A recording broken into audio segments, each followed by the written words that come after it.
Good morning. The Committee on Oversight and Government Reform will come to order, and without objection, the Chair is authorized to declare a recess at any time. We thank our witnesses for being here today. We are going to be dealing with an important subject, the Army Fee Assistance Program that is in disarray. This is a case of outrage and mismanagement. We will explore how a well-intentioned program created by Congress has been mishandled by the very government managers entrusted to administer and care for it. The Army Fee Assistance Program, or AFA, compensates eligible Army families who pay for third-party child care off-base when none is available on base. In October of 2014, the Army transferred the responsibility for administering the program from a private entity, Child Care Aware, to the General Services Administration, the GSA. Quality of service immediately began to suffer. A substantial backlog developed. Applications and recertifications were not being processed, and ultimately payments were not being provided. So Army families, nearly 10,000 of them, struggled to pay their child care providers.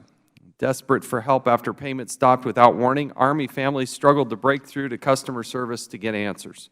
Due to insufficient staffing, software, and planning, their calls and emails for help literally went unanswered. In fact, we are going to hear about how they were destroyed. In addition, GSA deleted 4,000 estimated voice messages and an unnumbered number of emails. In transitioning the programs to GSA, the Army made promises it couldn't keep, and families were left holding a bill for child care they couldn't pay. Upon announcing the transition in January 14, the Army told families, quote, "Our goal is to assure a seamless transition for our Army families and child care providers." It went on as the Army assured families, quote, "There will be no disruptions in payments," end quote, and that, quote, "the Child Care Fee Assistance Program will continue to be issued monthly," end quote. That was not true. It's not true today, and a lot of families have unnecessarily had to finance this and suffer through the consequences of it. Some of them have been devastating to families who simply cannot afford to keep up with the payments. They were told by their employer, they were told by the U.S. government, they were told by the United States Army that this would be taken care of. They entrusted them, they worked for them, and they let them down. The transition was riddled with problems and in turn hurt Army families.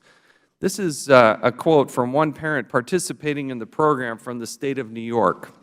The parent said, quote, "The GSA Army Child Care Office is 2 months behind on payments to my child care provider. This means I have to pay out of pocket for what they aren't covering, or I have to remove my child from the facility. The child care provider must still be paid, whether it is for me or the GSA. I have sent numerous emails and placed many phone calls, and there still is no solution. I continue to be told I will get a call back. I know of at least 5 other families also affected by this incompetence. The program should not be offered to soldiers and then continue to be inconsistent with payments. Many of us can't afford to keep our children in child care without this assistance, and it has placed a hardship on many of us. I'm also pregnant with another child and have placed inquiries with questions, and no one has answered me at all. This is unacceptable and very frustrating to those trying to keep up with the payments," end quote. We find this to be consistent with what we believe are thousands of people going through similar challenges. According to the Inspector General, the backlog of an unprocessed family actions and unanswered phone calls and emails is almost 26,000. We're not talking about 10 here or 20 there, 26,000. This is totally unacceptable. These individuals deserve answers. To handle the backlog, GSA sought outside help, but botched the award of the contract. Given the huge backlog, GSA awarded a second contract to provide additional support to manage the program, including 20 additional individuals to fulfill requests and field phone calls and emails. Apparently, in a rush to throw money at the problem, no one properly vetted the individuals hired by the contractors.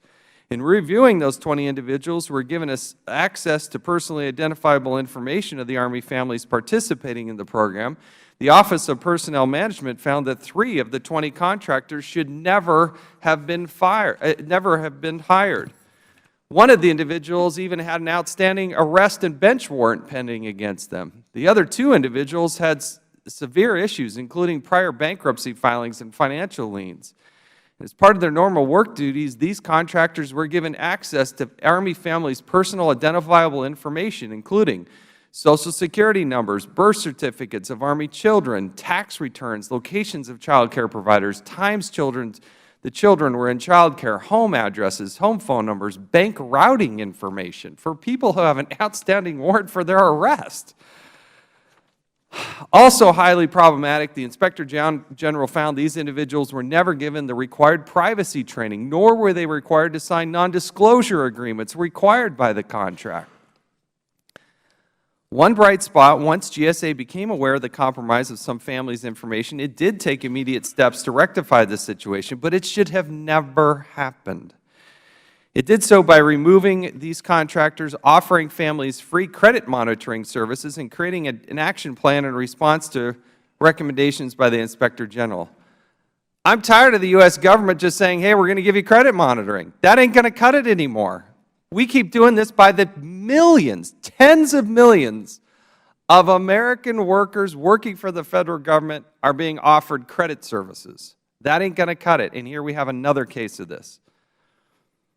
However, the GSA then took a step backward. Another security breach occurred. In the second instance, GSA failed to set appropriate controls and allowed unauthorized users to gain access to child care subsidy information of 8,000 families. We'll hear more today from the Inspector General about the second failure of GSA to protect families. Army is considering moving the entire child care subsidy program to the United States Department of Agriculture. Oh, yeah, that's obviously it belongs in the Department of Agriculture, but at this point, anything seems better than the current situation. Another transition could occur as early as December of 2015, but for families who are suffering through this now, it doesn't sound like an acceptable answer. Given the rocky transition to GSA, we need to understand how the Army plans to avoid the problems that occurred during the prior transition. It is unclear, however, how GSA and the Army plans to ensure we won't experience another boondoggle. And let me try to put in perspective how bad this is. In announcing the transition to the GSA, the Army asserted it would save 50% of program administration costs, or $4 million. Sounds like a laudable goal. Let's save $4 million. We probably all want to do that. In reality, the transition actually increased administration costs due to the need to award additional contracts in information technology. In fact, it cost an extra $4.4 million. So instead of saving $4 million, it cost $4.4 million extra, an $8.4 million swing. And to put in this perspective, Child Care Aware was operating with good software and 39 people and servicing Army families with minimal complaints. 39 people. The GSA has 184 employees, has plans for 37 more contractors, and still isn't getting the job done, despite spending $4.4 million more than we were spending before. Our Army families, they sacrifice, they've got to be focused on their job. There's a reason why child care services are offered. Many of them are offered on base. But in those situations where they're not, we need to be able to take care of those children. This is an absolute boondoggle. Desperate questions for the GSA and how they can botch this thing. They literally are operating on Excel spreadsheets, erasing emails, destroying emails, getting rid of voicemails. It's just totally and wholly unacceptable. And the Army and their attitude towards this is also unacceptable. Questions right up to the Secretary's office, what is the United States Army going to do about this? We deserve better, the soldiers deserve better, and we're here to help fix that. So with that, I'd now like to recognize Mr. Lieu. Ranking Member Cummings I think will be here a little bit later, but in his place, we're honored to have the gentleman from California, Mr. Lieu, and we recognize him for 5 minutes. Thank you, Mr. Chairman. I commend you for calling this important hearing. I want to thank your staff for working together in a bipartisan manner to provide oversight for a critical program impacting our military families.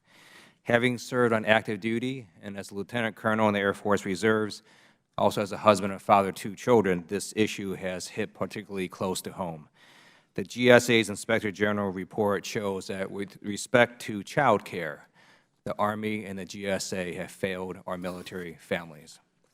Mismanagement of the Army's program to help military families pay for child care has caused inexcusable backlogs in processing payments and unnecessary financial hardships to thousands of military families.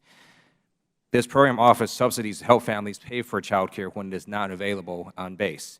Members of the military and their families sacrifice so much for our country.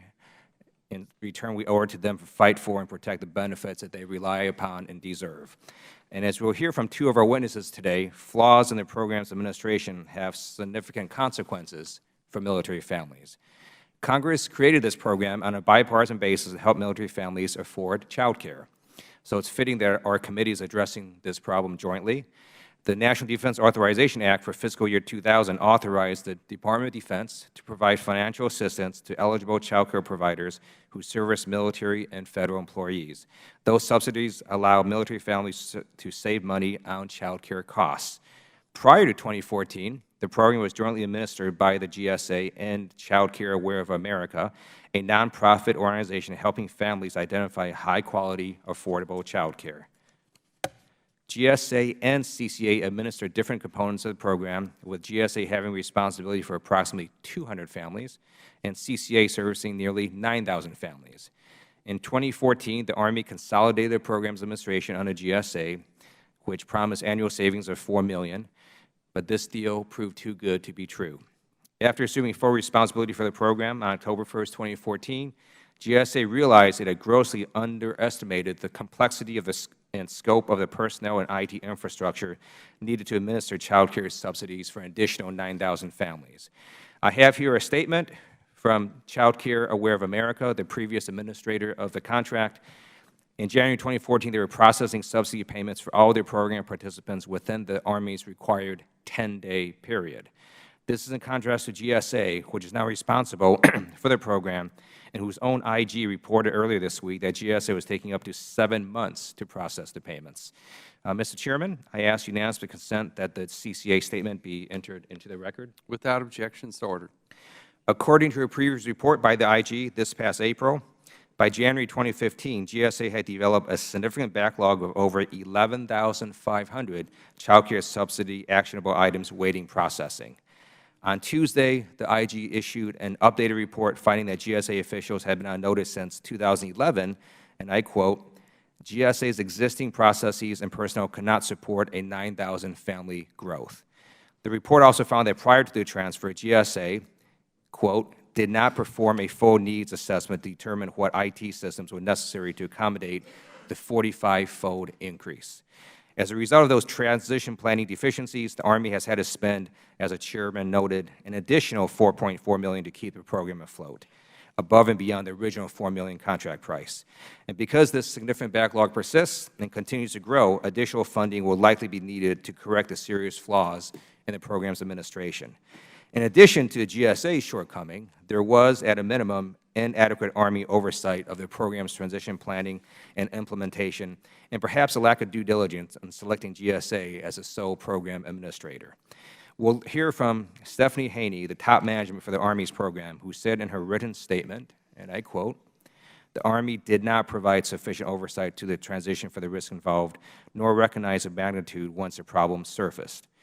Going forward, the Army and GSA must immediately identify and implement concrete measures to correct these serious flaws.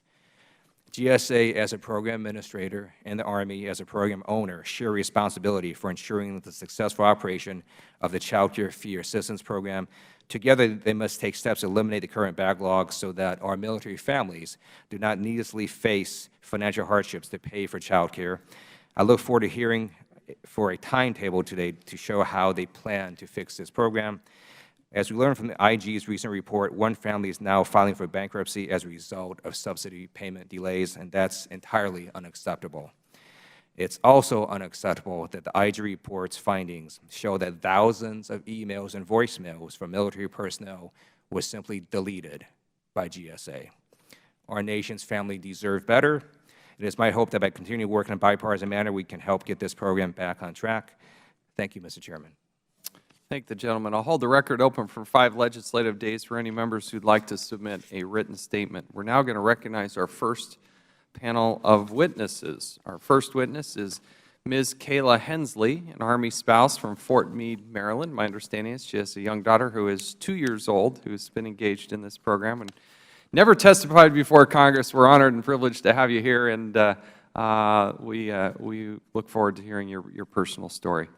We're also joined by Captain Carmen Dykes, a research psychologist at the Center for Military Psychiatry and Neuroscience at the Walter Reed Army Institute of Research. Let the record reflect that Ms. Dykes is appearing in her personal capacity. My understanding, she too has a 2-year-old daughter who's engaged in this program, and I don't believe has ever testified before Congress. We look forward from hearing from Captain Dykes as well. We also have the Honorable Carol 14 Ochoa, Inspector General for the General Services Administration, recently confirmed by the United States Senate after an extensive process. Sorry that process takes so long over in the Senate. This is your first testimony before Congress, I believe, as the Senate confirmed Inspector General. So we're honored to have you here and learn of your perspective and the good work that so many of your people in your organization have done to get us to this point. We also have Ms.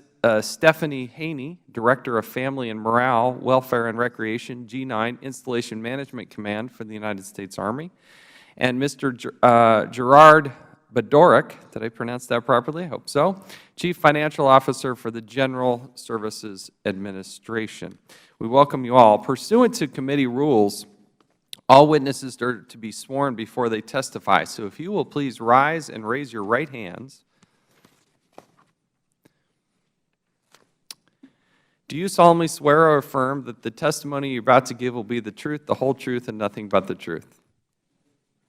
Thank you. Please be seated. Let the record reflect that all witnesses answered in the affirmative. In order to allow time for discussion, we would appreciate it if you would limit your verbal comments to 5 minutes. Your entire written statement will be entered into the record. It can be a very brief statement, but we want to give you a chance to each kind of briefly tell your story and give your perspective, and then at the conclusion of that, then we'll get to the question and answer portion of it. And Ms. Hensley, we now recognize you for 5 minutes. Good morning, Chairman Chaffetz, Mr. Liu, and other distinguished members of the committee. Thank you for giving us the opportunity to speak about our experience with General Services Administration, handling of the Army Fee Assistant Program. I am a veterinary technician, and my husband has served the U.S. Army for 11 years. When I finished school, I took on a new job as a vet tech. We tried to enroll our daughter into On-Post Child Development Center. That's when we were informed the wait list would take a year, which meant AFA was our only option. My husband and I never imagined the stress, the sleepless nights, and tears you would have to endure because of this decision. Pinching pennies to make ends meet, and feeling as a parent you have failed your child because you are unable to provide them with the basic essential things such as proper education, food, diapers, and clothing. Have you ever had to make the decision whether you should fill your gas tank up or buy bread for your family? These were the types of decisions GSA forced my husband and I to make. We went as far as canceling our cable subscription and switching cell phone provider just to have a couple more dollars in our bank account. We even used money from our savings to help pay for daycare, money that was supposed to be going towards purchasing a home. When our savings was no longer an option, my husband was placed in a humiliating position when he had to ask his parents for money. Because of GSA, I was within 2 days of submitting my 2 weeks' notice and removing our daughter from daycare. My husband and I made it through the 4 months of financial hardship. We were fortunate enough to have family who could help us in this trying time. But as for other thousands of families who were and probably still are going through this, might not be as fortunate. We cannot be alone in this struggle. Other Army families are likely experiencing similar or even worse hardship. I hope after today, we will have that peace of mind knowing someone is listening and ready to take action on this matter. Thank you for the opportunity to speak before you. Thank you. Captain Dykes, you now recognize.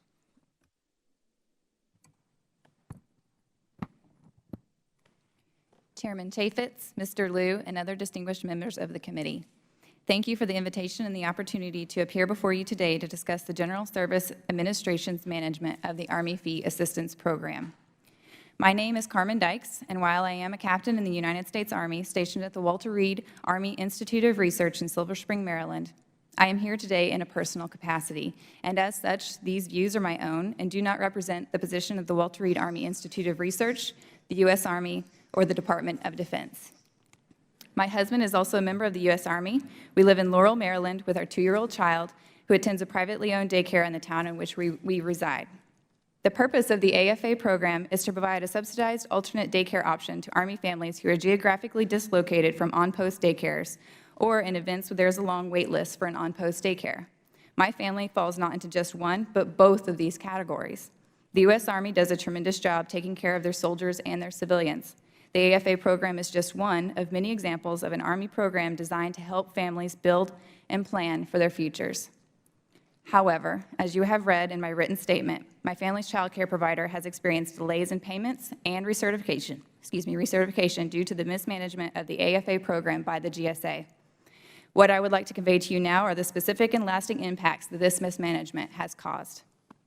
My husband's end of time of service date is approaching. It would be beneficial for both of us to move closer to his new job location and thus closer to my current duty station. However, due to the AFA mismanagement by the GSA, we are actually afraid of moving our daughter to a different daycare. We fear that a new provider won't be as forgiving and understanding as our current provider is about the delays in payments, and we fear that a new packet won't ever be approved, as it took 10 months to simply recertify an existing packet. We also happen to have a great relationship with our child care provider. However, if that weren't the case and we felt that we should move our daughter for personal or even safety concerns, we would actually have to decide between leaving her there or undoubtedly paying for full-time daycare elsewhere until a new packet was approved. This is unacceptable. Those who serve their country make many sacrifices, but we absolutely should not have to sacrifice the health and the safety of our children while serving the United States of America. Again, my husband and I are a dual military couple. Daycare isn't a choice, it's a requirement. Additionally, my husband and I have had to delay having a second child due to the fact that we cannot afford to pay for daycare for 2 children given the current issues we are facing right now. If the GSA were not mishandling this very critical Army program, we would regain the freedom to plan for our future.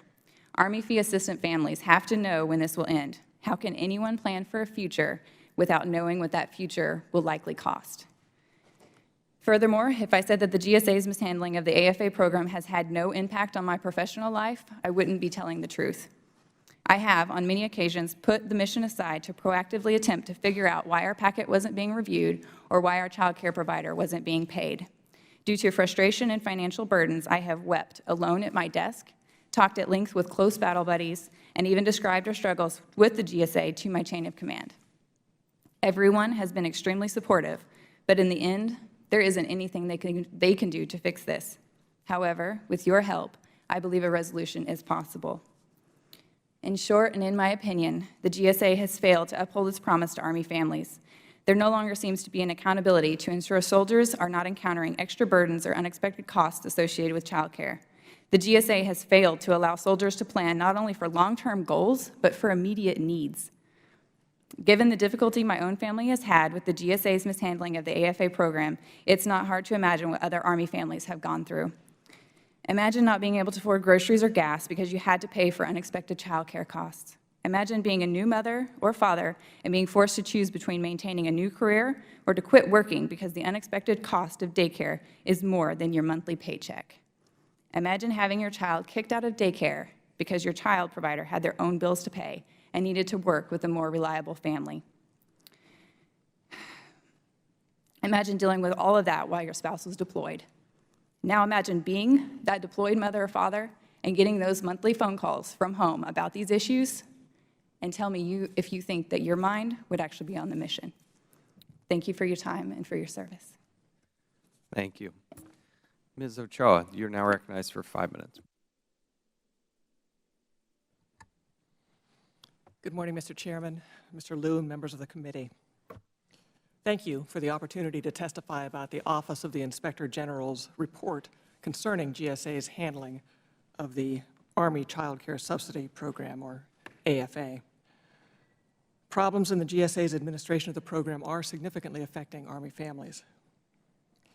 Starting in 2003, GSA administered the subsidy program for approximately 200 Army families whose children were enrolled exclusively in federal child care centers. In April 2014, GSA agreed to expand its administration of the Army program to include Army families enrolled in private child care centers as well. This added over 9,000 families and 5,000 child care providers to the program. GSA administers the program based on Army requirements. Army families must provide documentation showing their eligibility for the program, and providers must show they are licensed and qualified to provide the care. While a family awaits approval of their subsidy application, they must pay all child care costs up front. The OIG's evaluation of this program began in February this year after GSA's current administrator reported to us serious concerns about the program, including a backlog then of over 5,000 items. Our report found that from the beginning of GSA's administration of the expanded program in August 2014 through the end of July 2015, the program experienced continually increasing backlogs of unprocessed subsidy requests, unpaid invoices, and unreturned calls and emails. We found that the primary cause of the increased backlogs was GSA's failure to plan adequately for the expansion. GSA officials were on notice well before implementation of the expanded program that it would add over 9,000 families and that GSA's existing processes and personnel could not support such growth. Yet GSA failed to streamline processes and scale up staffing levels in advance of the expansion. At start of the expanded program, staffing levels were far too low. Staff lacked appropriate privacy training and security screening, and the IT systems for the program were inadequate and incompatible. Program personnel were soon overwhelmed by the massive increase in workload, and the backlogs began to mount. We found that GSA's efforts to gain control of the backlogs have included hiring additional personnel, changing its case management process, and adding software applications with additional funding from the Army. Despite these efforts, by the end of July, the backlog had grown to nearly 26,000 unprocessed subsidy actions, unpaid invoices, unreturned emails, and unreturned phone messages. Army families enrolled in this program have experienced inadequate customer service and substantial delays. Their phone calls went unanswered, their voice messages and emails were ignored and deleted. Families have reported severe financial and other hardships resulting from these delays. For example, Army families reported being forced to consider having a spouse quit a job or quit school in order to leave one parent at home with their children. One family reported that their provider had sent their account to collections, another that they were facing bankruptcy. In addition, Army families' sensitive information was provided to contractors before they had completed required background investigations. The sensitive information included Social Security numbers, dates of birth, and bank routing information, among other things. Despite GSA's efforts to cure that security access breach, other breaches have since occurred. The Army Child Care Subsidy Program was intended to be included as part of the transfer of GSA's financial management line of business to the U.S. Department of Agriculture. As of July 31st, the planned transfer of the program to Department of Agriculture has been placed on hold.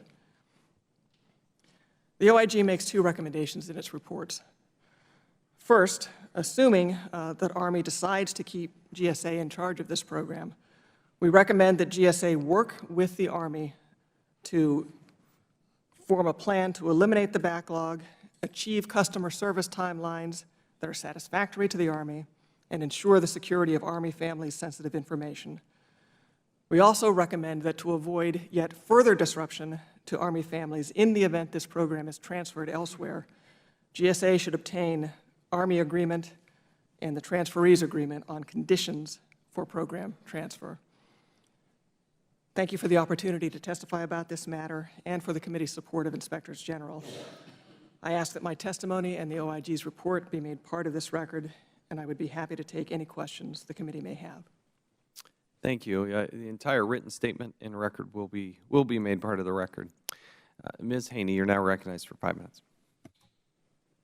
Good morning, Chairman Shevitz, Mr. Liu, and other distinguished members of the committee. I'm Stephanie Haney, the Director of Installation Management Command's G9, Family Morale, Welfare, and Recreation. The Army's FMWR program operates and is responsible for about $2.4 billion in programs across the Army with more than 25,000 employees worldwide. I've been working in government service for over 37 years. The first almost 27 in uniform, the last 10 as an Army senior executive. Thank you for your invitation to appear and explain how we plan to restore the Army Fee Assistance Program and regain the confidence of our Army families and their child care providers. As you noted, sir, Army families rely on quality child care as a part of their support network. It is a critical enabler for sustained readiness. The Army provides more than 200 child care centers on installations and provides fee assistance for families who do not have access to on-post child care facilities.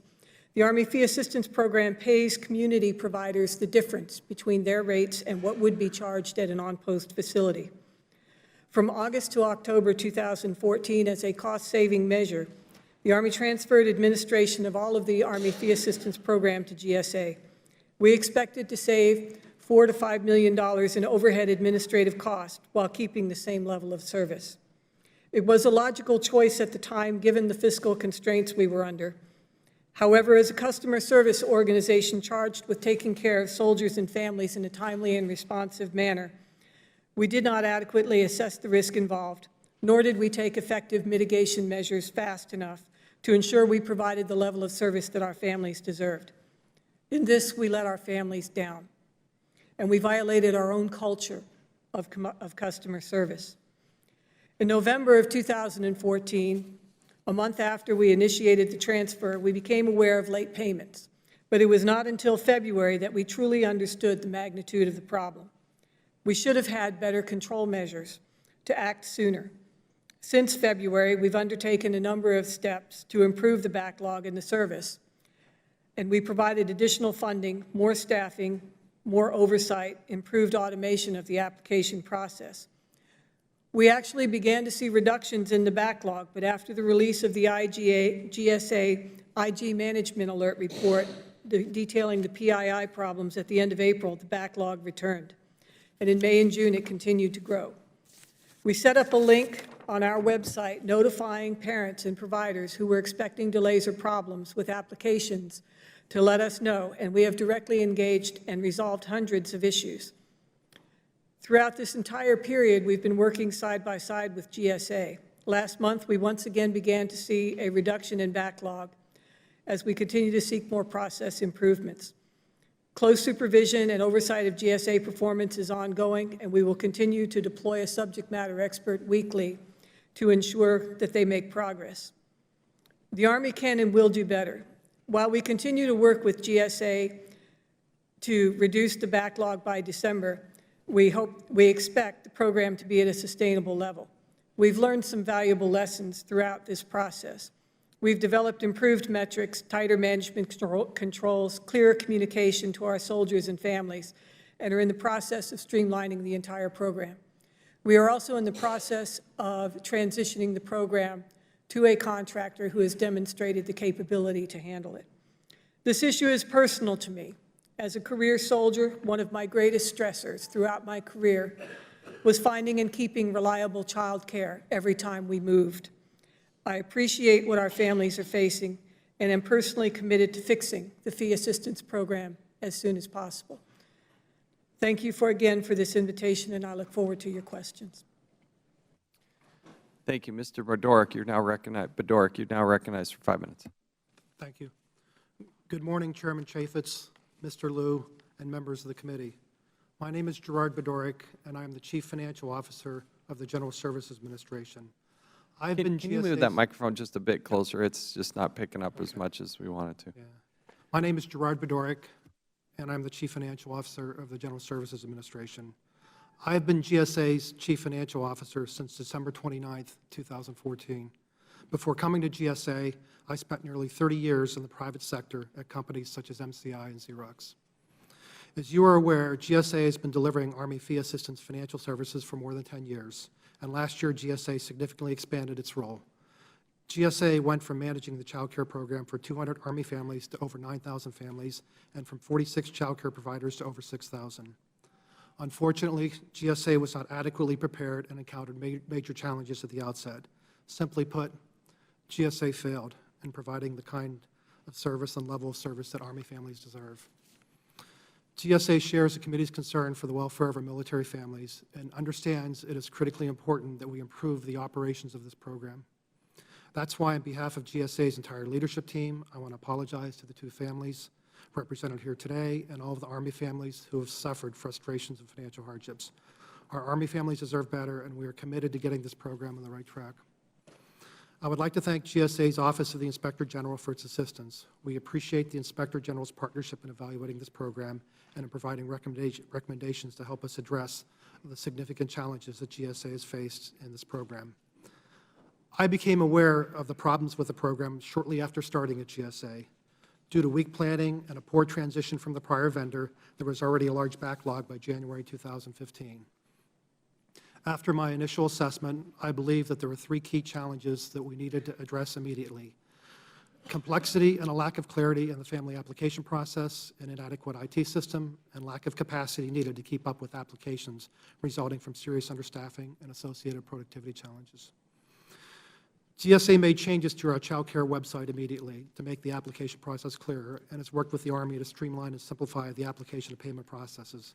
We have implemented an appropriate IT solution for application processing, and we've worked to address staffing shortages. We have also implemented process changes to improve productivity and are working to make the program more transparent. Unfortunately, because of the size of the backlog already in place and the time needed to make some of these changes, the turnaround is taking longer to realize than I would have liked. I understand that our overall backlog of actions and their impact on families is truly unacceptable, and we have serious work to do. GSA will continue to work diligently to move applicants through the entire process so that families get the service they deserve. We are striving every day to increase the number of phone calls answered, invoices paid, and applications completed, and our efforts to increase staffing are beginning to convey positive results. GSA has implemented a path forward that addresses our flawed assumptions regarding the resources necessary to handle a program of this size and scope. We will continue to augment and adjust resources as appropriate throughout the program to continue progress in eliminating backlogged applications.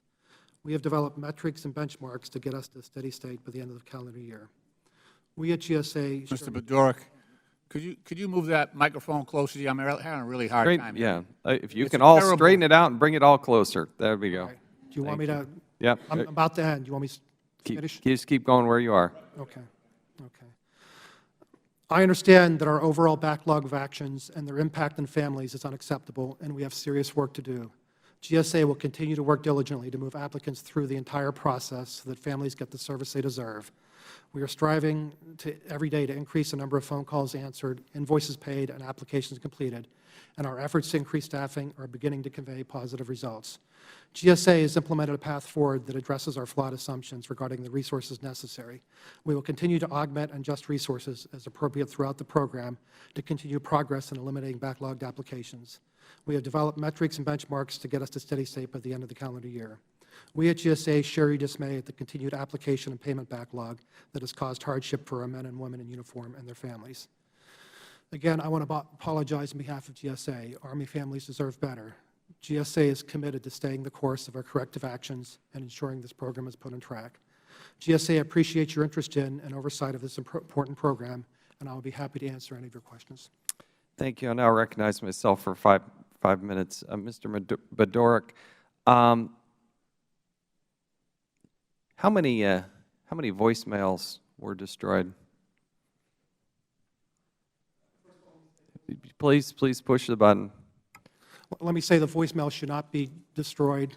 But they were. There were 4,000 reported by the IG. Let me tell you what. No, okay, so 4,000, how many emails were destroyed? I do not know. There were thousands of them potentially, correct?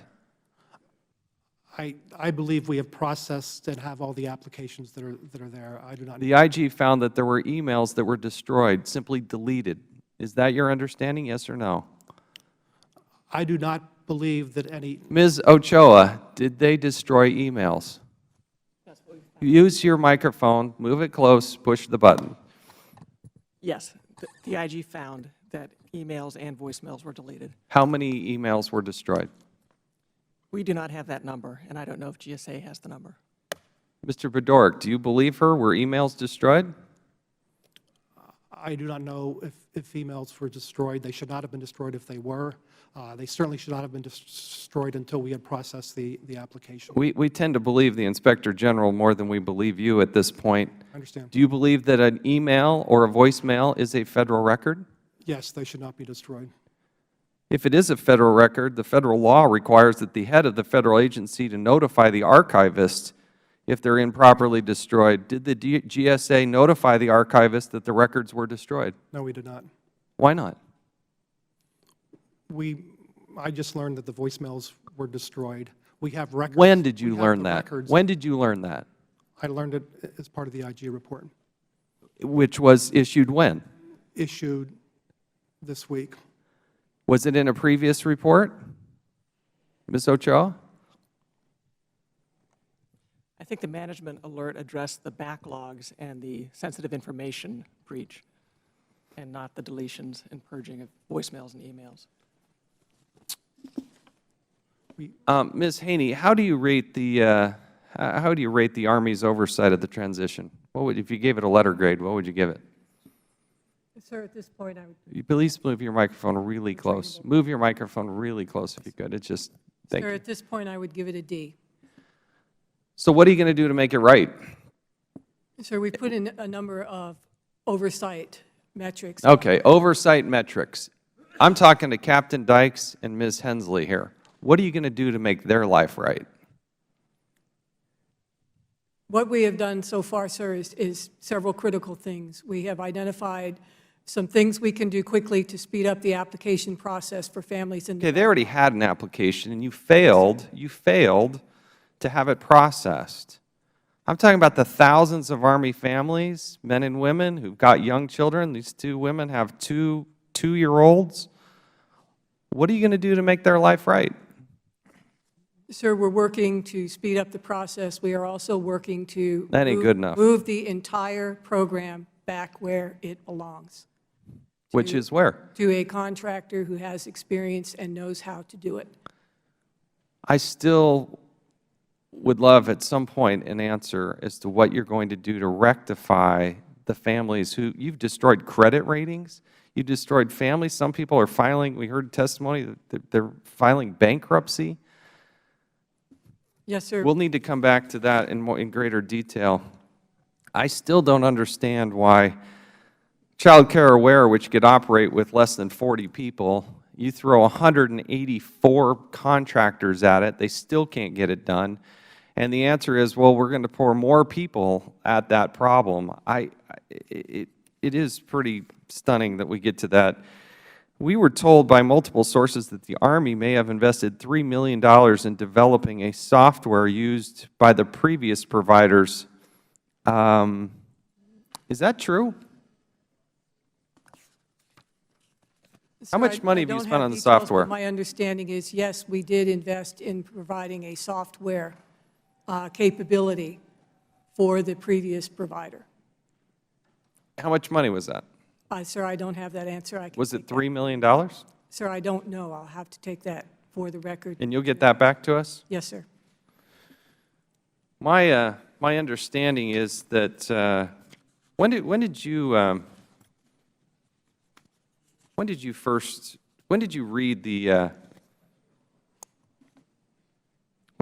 the GSA Inspector General issued a report in April of 2015. When did you read that?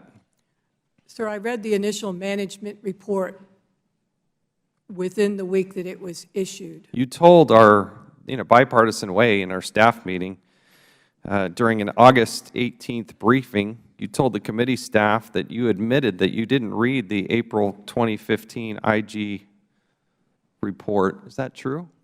Sir, I misunderstood the question at the time. I realized that was a management alert. I did not realize that they were referring to that as the IG report. I had read the management alert. From the Inspector General, correct? From the Inspector General. However, I was thinking there was a follow-on report that I had not gotten my hands on yet, not realizing So you said that you read it within the week. What did you do? we were already in the process of taking corrective action, sir. And what the IG found, correct, Ms. Ochoa? What happened in the meantime? What happened to the backlog? The backlog continued to increase while we were evaluating. It doubled. It doubled. And you're here to tell us, you had the gall to tell us that they're actually reducing the backlog after it more than doubled? What's the backlog now? Sir, as we measure the backlog, it is 6,000 family actions and 9,100 unpaid invoices to providers. And we have at least 4,000 emails or voicemails destroyed and an untold number of emails that were destroyed. I think the seminal question, one of the big questions we have for you, how are you going to make Captain Dyke's life and Ms. Hensley's life and the thousands of other Army families, what are you going to do to make them whole? Sir, one of the things that we've done is alerted Army Emergency Relief, and they are mobilizing to provide financial assistance to families that are being adversely affected by this situation. If you're affected by this, when do you expect to hear from them? They have put out the alert to all of the installations, their offices at all of the installations, and we are putting the word out through the chain of command, as well as posting on our website that families that are suffering financially as a result of this situation are eligible for help from Army Emergency Relief. Captain Dykes, Ms. Hensley, what have you heard from the United States Army? Sir, I have not gotten that notification from that channel. My own command offered that to me when they learned of our issues and offered emergency relief to us.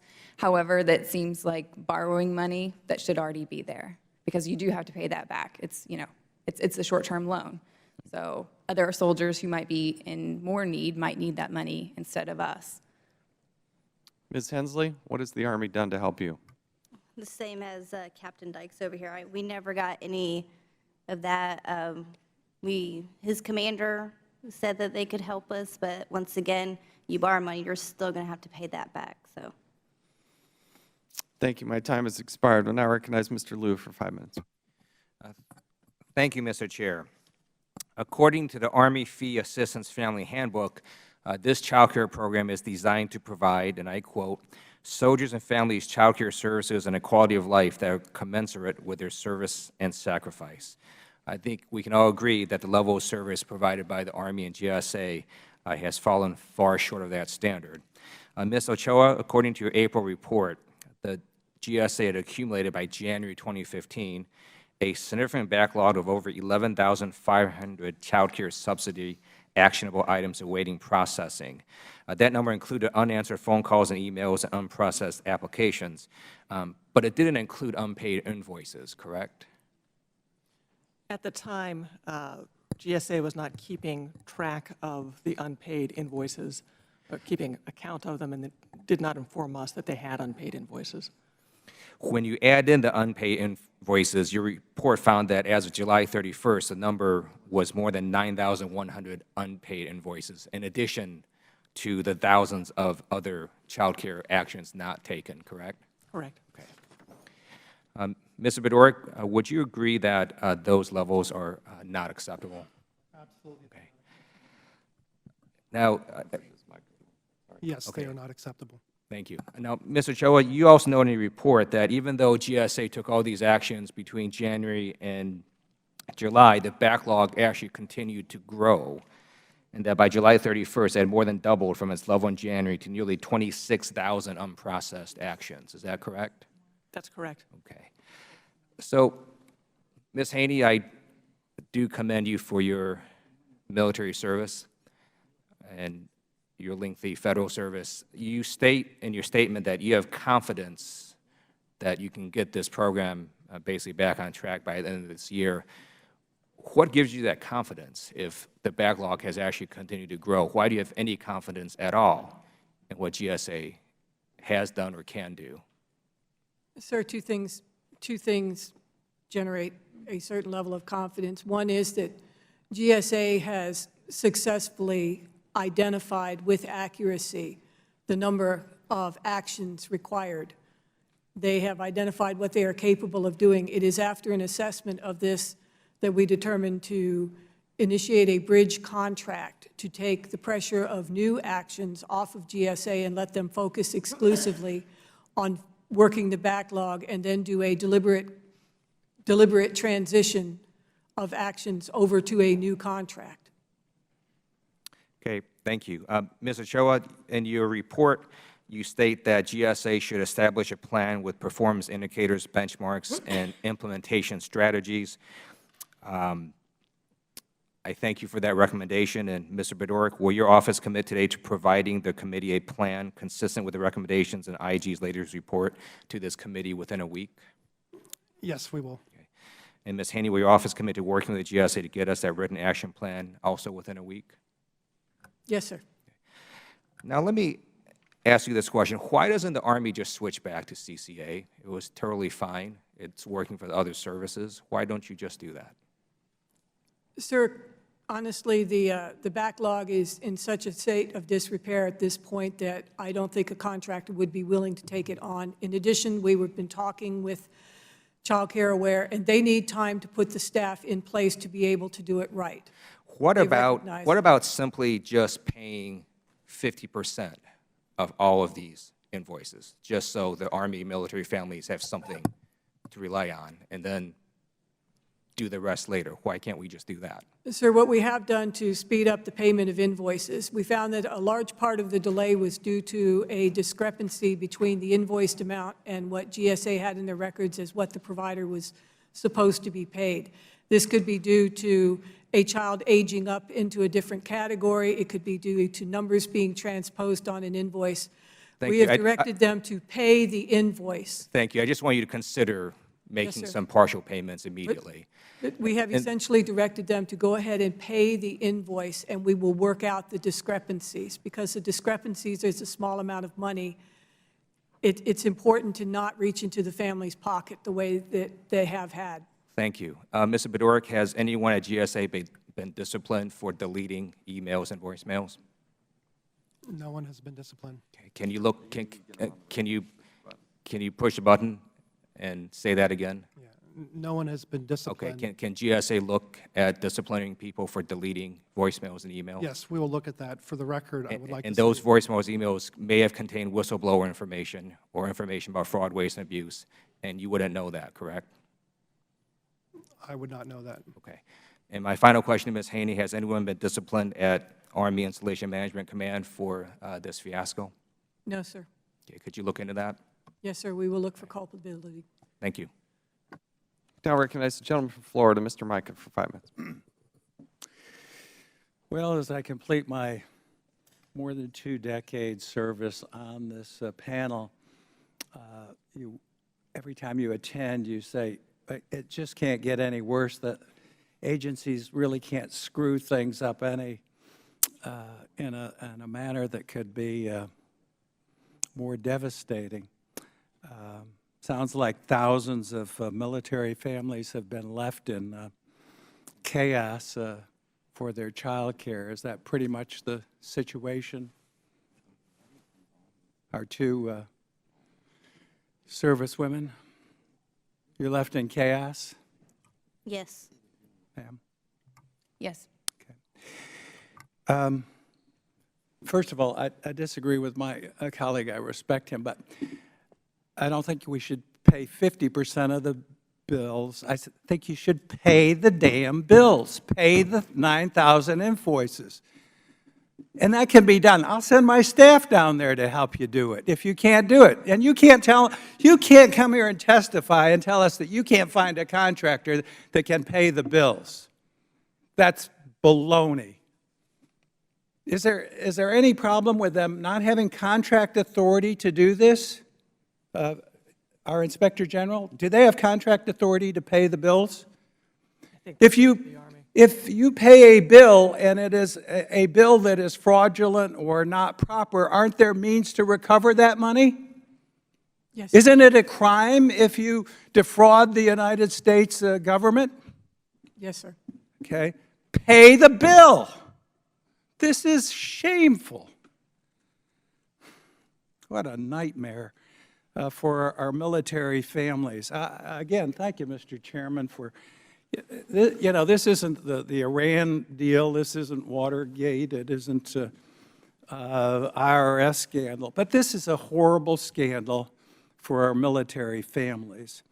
The administrative costs, you're up to 10,000 people. Administrative costs is about $840, I figure. It's $8.4 million for administration, is that right?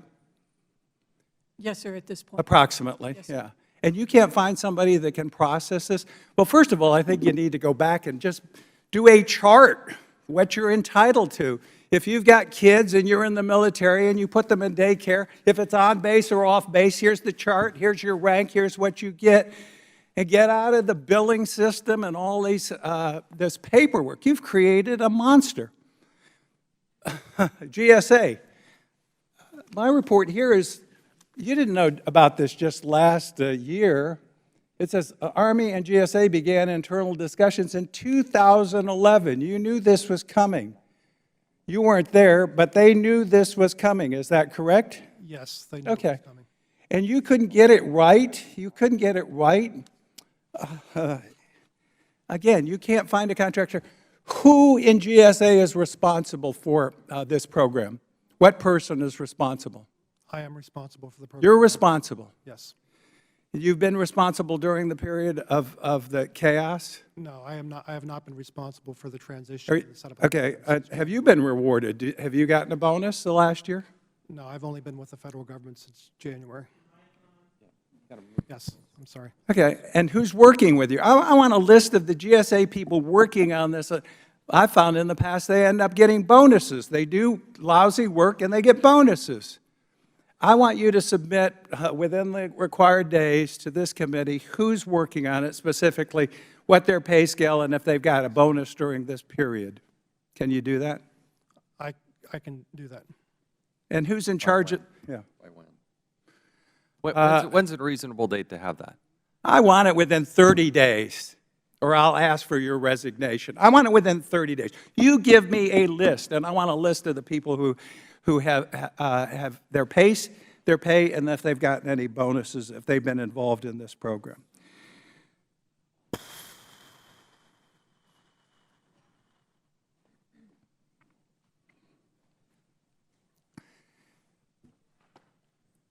I believe that we should look at maybe going to a direct grant. We need to solve this, something through pay or a scale that should be set up. This is a nightmare. Paperwork, bureaucracy, and contractors, millions of dollars more that we spent.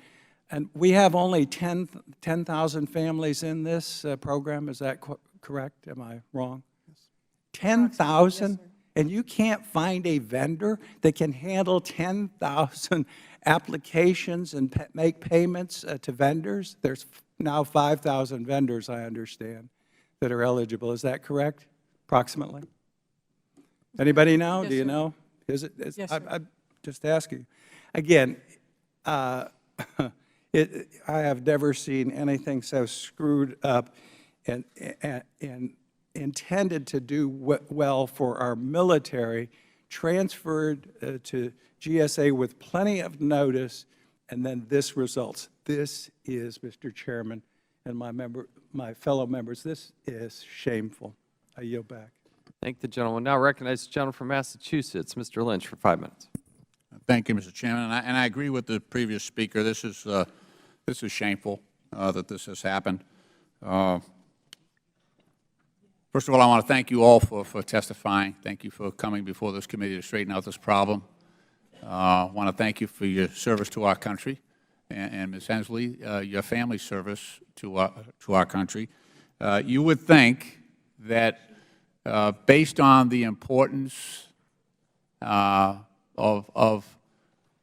the decision that your families have made, Captain Dykes and Ms. Hensley, that to put on that uniform on behalf of this country, that we would meet our obligations to make sure that your families have the support in order to allow you to to undertake that serious obligation.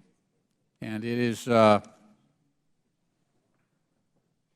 is nothing short of infuriating that you've had to go through this. Let me just try to get at the problem. Mr. Ochoa, you said in your testimony that this transfer of responsibility from the previous company, CCA, Child Care Aware, they had the contract previously for child care? Yes, that's my understanding. Okay. Now, this move to give the responsibility now to GSA was done as a cost-saving measure. Is that correct? Yes, sir. Ms. Haney, it might have been you that said that. I'm sorry. Yes, sir. So, as I understand, GSA said they could do that job for half the money. Is that right? It was $8 million, and they said we can do it for $4 million? Yes, sir. How's that worked out? We were aware at the time that there was a fairly significant amount of indirect cost in the contract. Yeah. And that cost was not being charged with GSA. I understand that. But could you tell me how that's worked out? Sir, it hasn't worked out. It has not worked out. That's what I'm getting at. Yes. Okay, so they said they were going to do it for $4 million. What's it cost them so far? Right now, we're at $8.4 million total. So they didn't We're save money. It actually 400,000 cost over.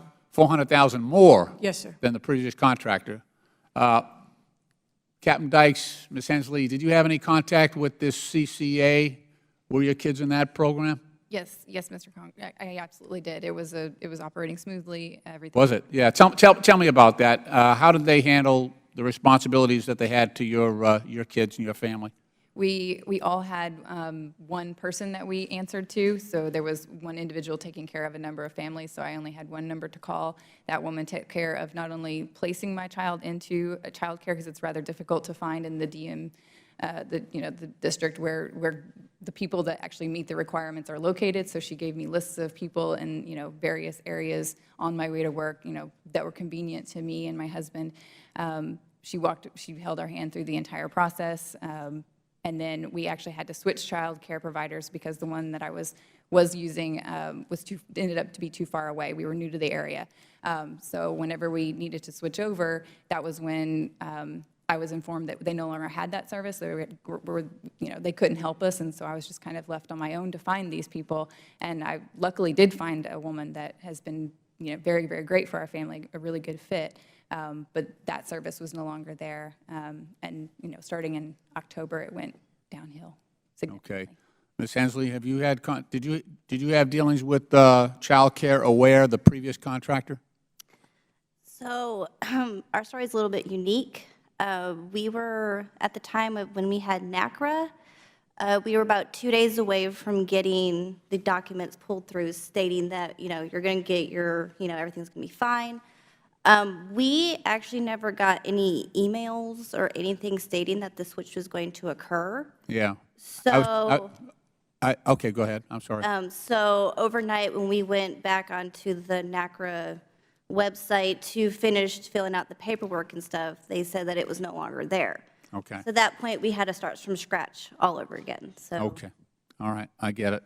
Mr. Ochoa, wouldn't it make sense if this other company, Child Care Aware, and by the way, you explained that GSA was handling 200 families, and then we gave them responsibility, and those 200 families were in federal centers, which is much more manageable. That's correct. And then we turn around and give them 9,000 families and 5,000 individual providers to deal with. And basically, Ms. Haney and Ms. Ochoa, you both testified that things went right downhill immediately after that. The list started getting longer, and we had all kinds of problems. Wouldn't it make sense? I mean, the other company was doing it well, doing it cheaper, actually doing the job on behalf of Captain Dykes and Ms. Hensley's families and others. Wouldn't it make sense to just, if it's not, I mean, it didn't accomplish the savings. We're paying more for worse services. Wouldn't it make sense to go back to this, and I'm not you know, I'm not advocating on behalf of CCA this Child Care Aware program necessarily. They're not in my district. I don't have any interest in them. But God, they were doing the job. Why did we remove them? Sir, at the time, there was an opportunity to save money, we thought. Yeah. And it seemed like a logical course of action. We have recognized the error of our ways, and we are going back to a contractor who has experience and can provide the quality of service our families deserve. All right. I've gone over my time. Mr. Chairman, I thank you for the indulgence. The gentleman yield before that. Is that going to be a competitive bid or a sole source contract? Sir, initially for this bridge, we're going to do a sole source. Sounds like you've We already made consider the this an decision. Do you know who it is? emergency situation. Do you know who it is? Yes, sir. Who is it going to be? Child Care Aware. So you're going to go back to child care? Yes, sir.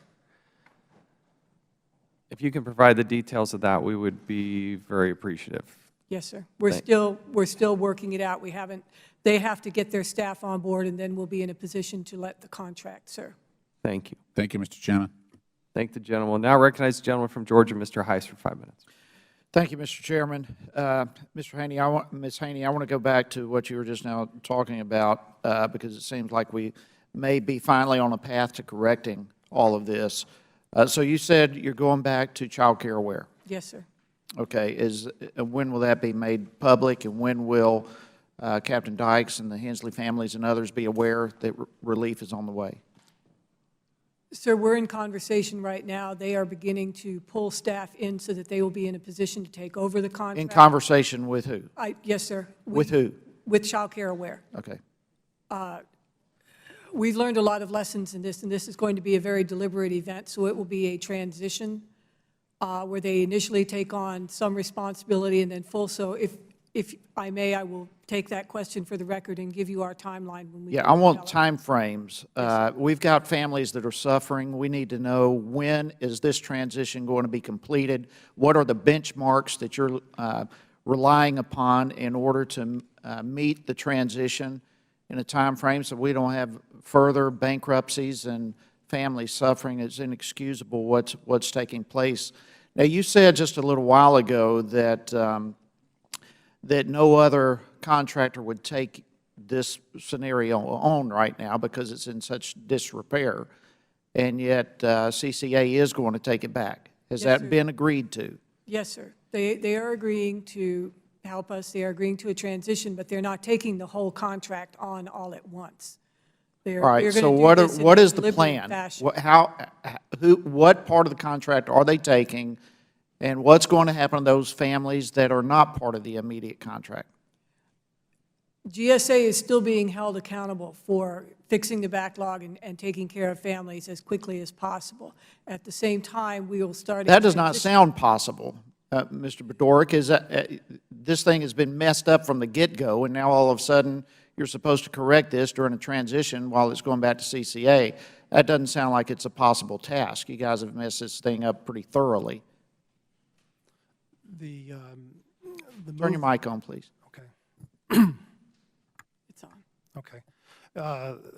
The move to this contractor for incoming applications will help us to get through the backlog. As we have worked through the backlog, we have more work coming in. We have 24,000 transactions coming in a month. That will relieve the pressure and give us a higher likelihood of success. All right, how long is this transition going to take? This still sounds like we've got a mess. We've got so-called a solution on the table, but this sounds to me like it's still going to take forever to get corrected. Sir, we're in the process of signing an extension agreement with GSA to December to get the backlog under control. Through December, you said? Yes, sir. Ideal circumstances with not having to handle the new transactions and being able to focus exclusively on the backlog, that enables them to double the volume of actions that they can handle working the backlog. They should be at a sustainable rate by December. However, in consultation with Child Care Aware, we are going to continually assess their ability to take on more responsibility. And if they can take on more sooner, we will accelerate the transition Sooner process. being what? Sir, I can't answer that question yet because we're at the leading edge of the consultation with what they can do as they bring their staff on. The concept is they not already initially have take staff? the new actions and take the recertifications, because that's a constant state thing. While they work the backlog on paying providers, then we can coordinate payment to providers of delayed invoices. All right. I understand you're in conversation with Child Care Aware. All right. So I'm not looking right now for specifics. I want those specifics as soon as possible. Yes, sir. But generally, what kind of time frame are we looking at? We have families out here suffering. We don't need to drag this thing out for months and months and months and months. Generally speaking, what kind of time frame are you anticipating? Sir, I am shooting for having this contract fully transitioned to Child Care Aware by the end of December. By the end of, so a year from now? No, sir, by the end of this December. Oh, all right. I thought you said summer. So what does January look like for these families? If things go as planned, then they will be under Child Care Aware, and they will be back to receiving the level of service that they deserve. How many families will be under Child Care Aware? Sir, we have approximately I mean, percentage-wise. 9,800 families in the program, and 9,800 families will be taken care of the way they ought to be taken care All of. right, so you are anticipating that come January, this whole problem is going to be That's my resolved? objective, sir. Okay, Yes. that the whole problem will be resolved by January. That's your objective? Yes, sir. Okay, so GSA is going to be out of this equation entirely, and CCA will be 100% in control by your objective Yes, sir. by January. Yes, sir. Okay. Ms. Ochoa, do you have any recommendations at this point that you would lay on the table to make this transition happen smoothly?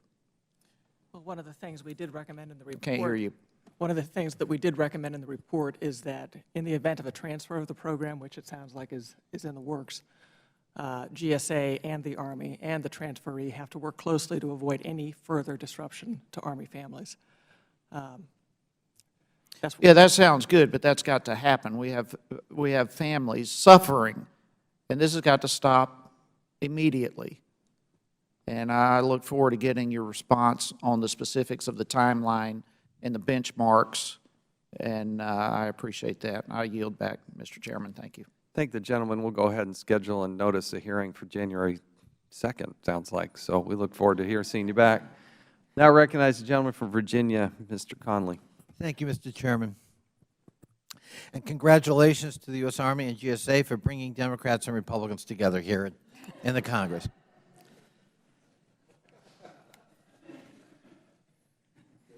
You know, listening to the story, our U.S. Army does such a wonderful job in logistics. It runs overseas bases. It runs big bases like Fort Belvoir in my district here at home.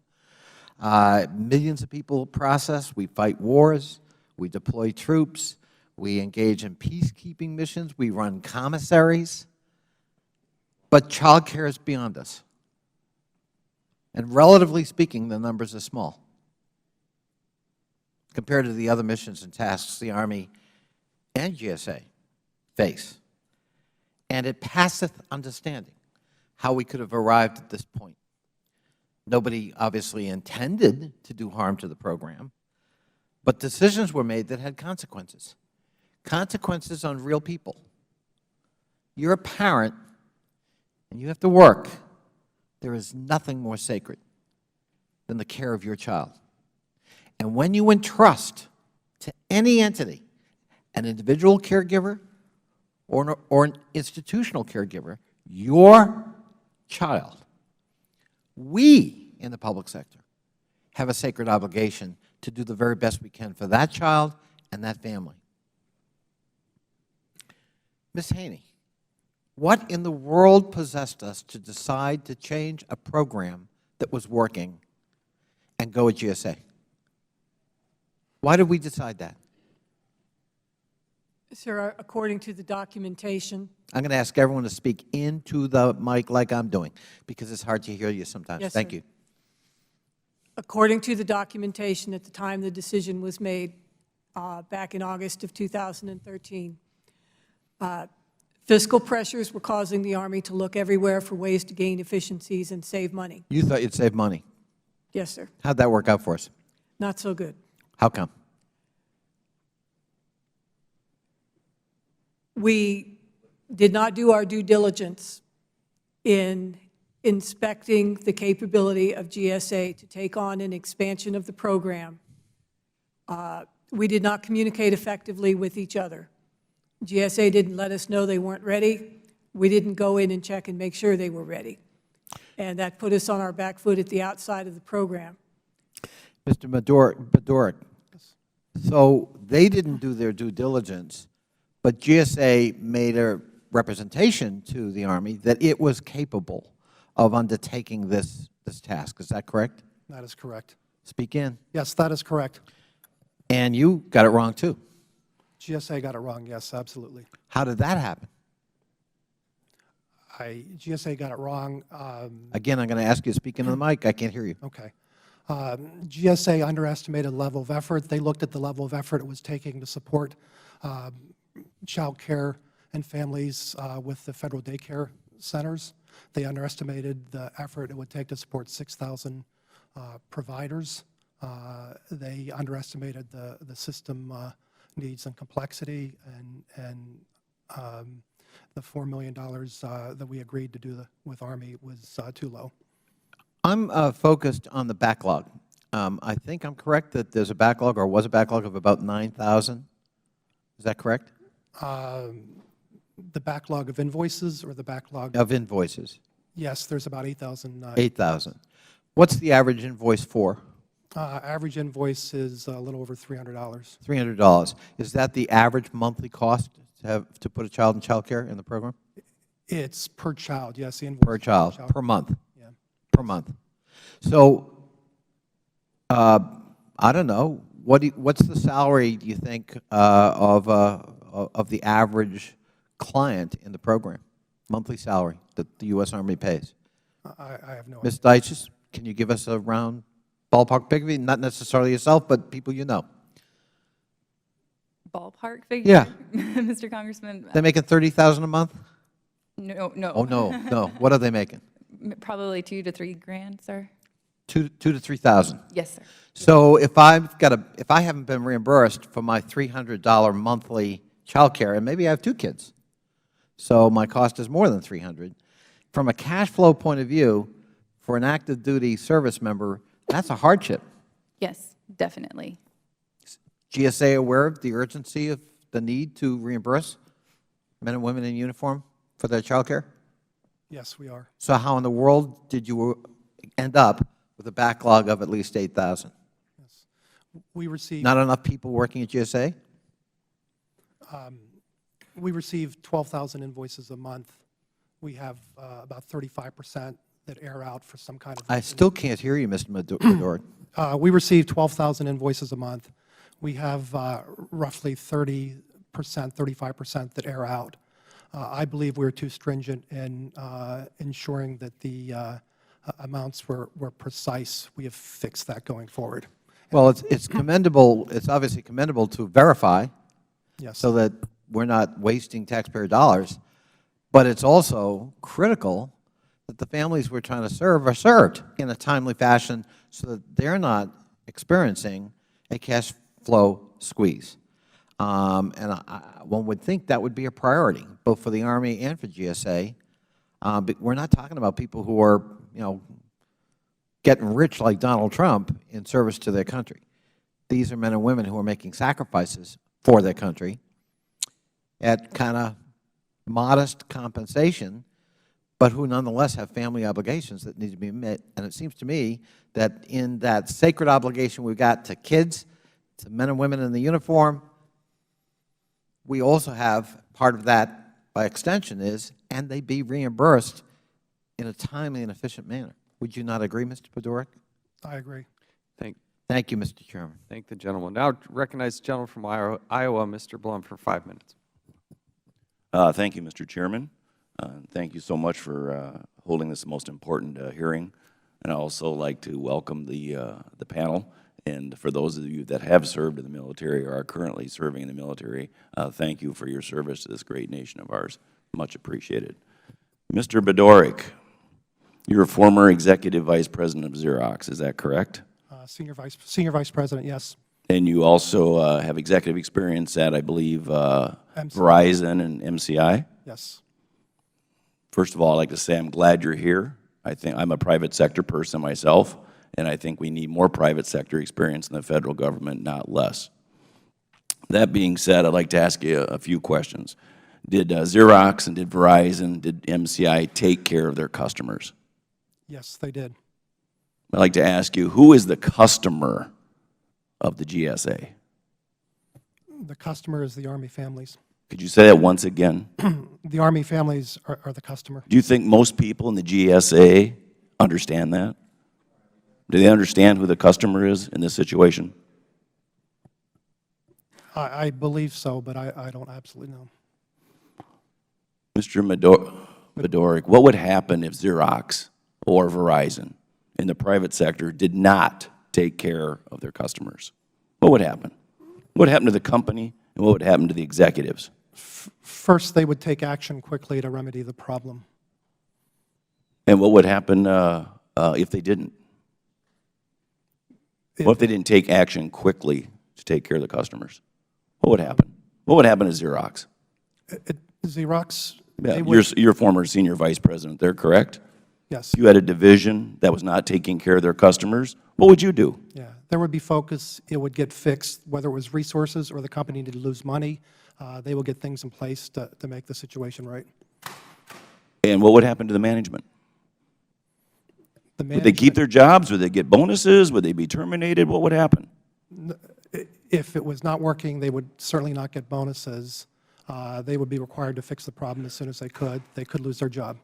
As a private sector person, Mr. Bedorick, what I'm concerned about in the federal government is there's no penalty for failure in Washington, D.C. No penalty for failure. In your private sector guy, there is penalty for failure. Would you agree in the private sector? There is penalty for failure in the private sector. You can move much faster than in the government. Why is that? In the private sector, if you need to have additional contractors in a call center, you can do that in a week. In the public sector, you have to go obtain the additional funding, sign a contract, obtain a vendor contract. They have to procure people. They have to go through security clearance. The ability to move and make changes in the government, for me, just coming out of the private sectors, has taken longer than I'm used to. In your opinion, Mr. Bedorick, would the federal government be more effective and more responsive to our clients if we implemented some of these private sector practices? Just your opinion. Yes. It says in your testimony you were made aware of this problem on January 7th of 2015. Yes. What happened since then? And tell me how you used your private sector experience to make sure this problem got quickly resolved, as you just said it would be at Xerox. So first of all, the problem is not resolved. The backlog is unacceptable. I apologize for that. GSA apologizes for that. I can tell you what I did and some of the struggles that we encountered. I received a letter from a family on January 7th expressing concern about the operation and their application. I asked for some background information on it. On the 19th of January, I flew to Kansas City to look at the operation. On that day, I put additional focus and management on the project. 2 weeks later, I changed the oversight of the organization, and we went to Army for additional funding. Okay, we're 8 months later, correct? The problem's not taken care of. If this was Xerox, if this was Verizon, would this problem have been taken care of by now? I believe so. Okay, things need to change. Would you agree? Yes. I just want your honest opinion. Your honest opinion on this next question. Give me your observations as a private sector executive on the culture of the GSA. Is it a customer-driven organization? Yes, it is. All evidence to the contrary in this situation. Would you agree? In this situation, following the government requirements to obtain the funding, to get the contract with the vendor, to procure individuals to go through the clearance process all took longer than I would have ever expected and have ever experienced before. And my time has expired. I'd just like to end by saying I'm glad you're here. I'm glad you have private sector experience, and please work hard to change this to a more customer-driven government. Thank you very much. I yield back, Mr. Chairman. Thank the gentleman from Iowa. Now recognize the Ms. Norton from the District of Columbia for 5 minutes. Thank you, Mr. Chairman. Actually, Mr. Bedorick, I like the idea of the government competing with the private sector for work, and we have encouraged that in the government. In this case, Ms. Haney, I certainly understand it. In the face of the sequester and the cuts that preceded it, I'm sure that there are agencies all over the government now competing for work with the private sector. The difference, of course, is that here we were dealing with children and with members of the armed forces, where there is a very special obligation when either the private sector or the government does the work. First, let me ask about the 200 that GSA had. Do they still have 200 Army families where they are doing the work for the? Yes, we kept the 200 and added the roughly 9,000. That number is about 10,000 families now. And you retained are you going to retain the 200 afterwards, or are you going to give that work to the CCA? That's up to Army to decide. Has the Army decided that issue? No, ma'am, not at this point. I think you said, Ms. Haney, that no contractor would take this with this backlog. Does that mean that the backlog has got to be taken care of before the work is given to the new contractor? Ma'am, we have to get the backlog to a sustainable level. So you're not going to give them the backlog. You're going to give them a clean slate? I'm going to transition it gradually in manageable bites so that the new contractor is not overwhelmed and we don't make a bad problem. That's certainly a good idea. What happened was all of these families, they had 200 families. Presto, they had 9,000, and there was no phasing in of that work. So it would have been better to phase in that work no matter who the contractor was, whether it was GSA or any other contractor. I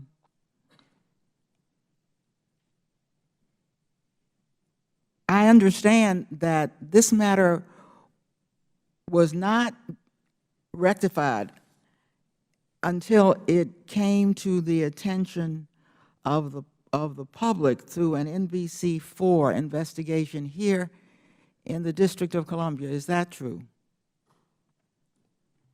Yes, Congresswoman. So it was uncovered by the press. Yes, Congresswoman. Mr. Bedorick? Yes, GSA reported the problem to the IG. After or before the press? In February of this year. When I came on board in January, visited the operation, I knew we had a problem.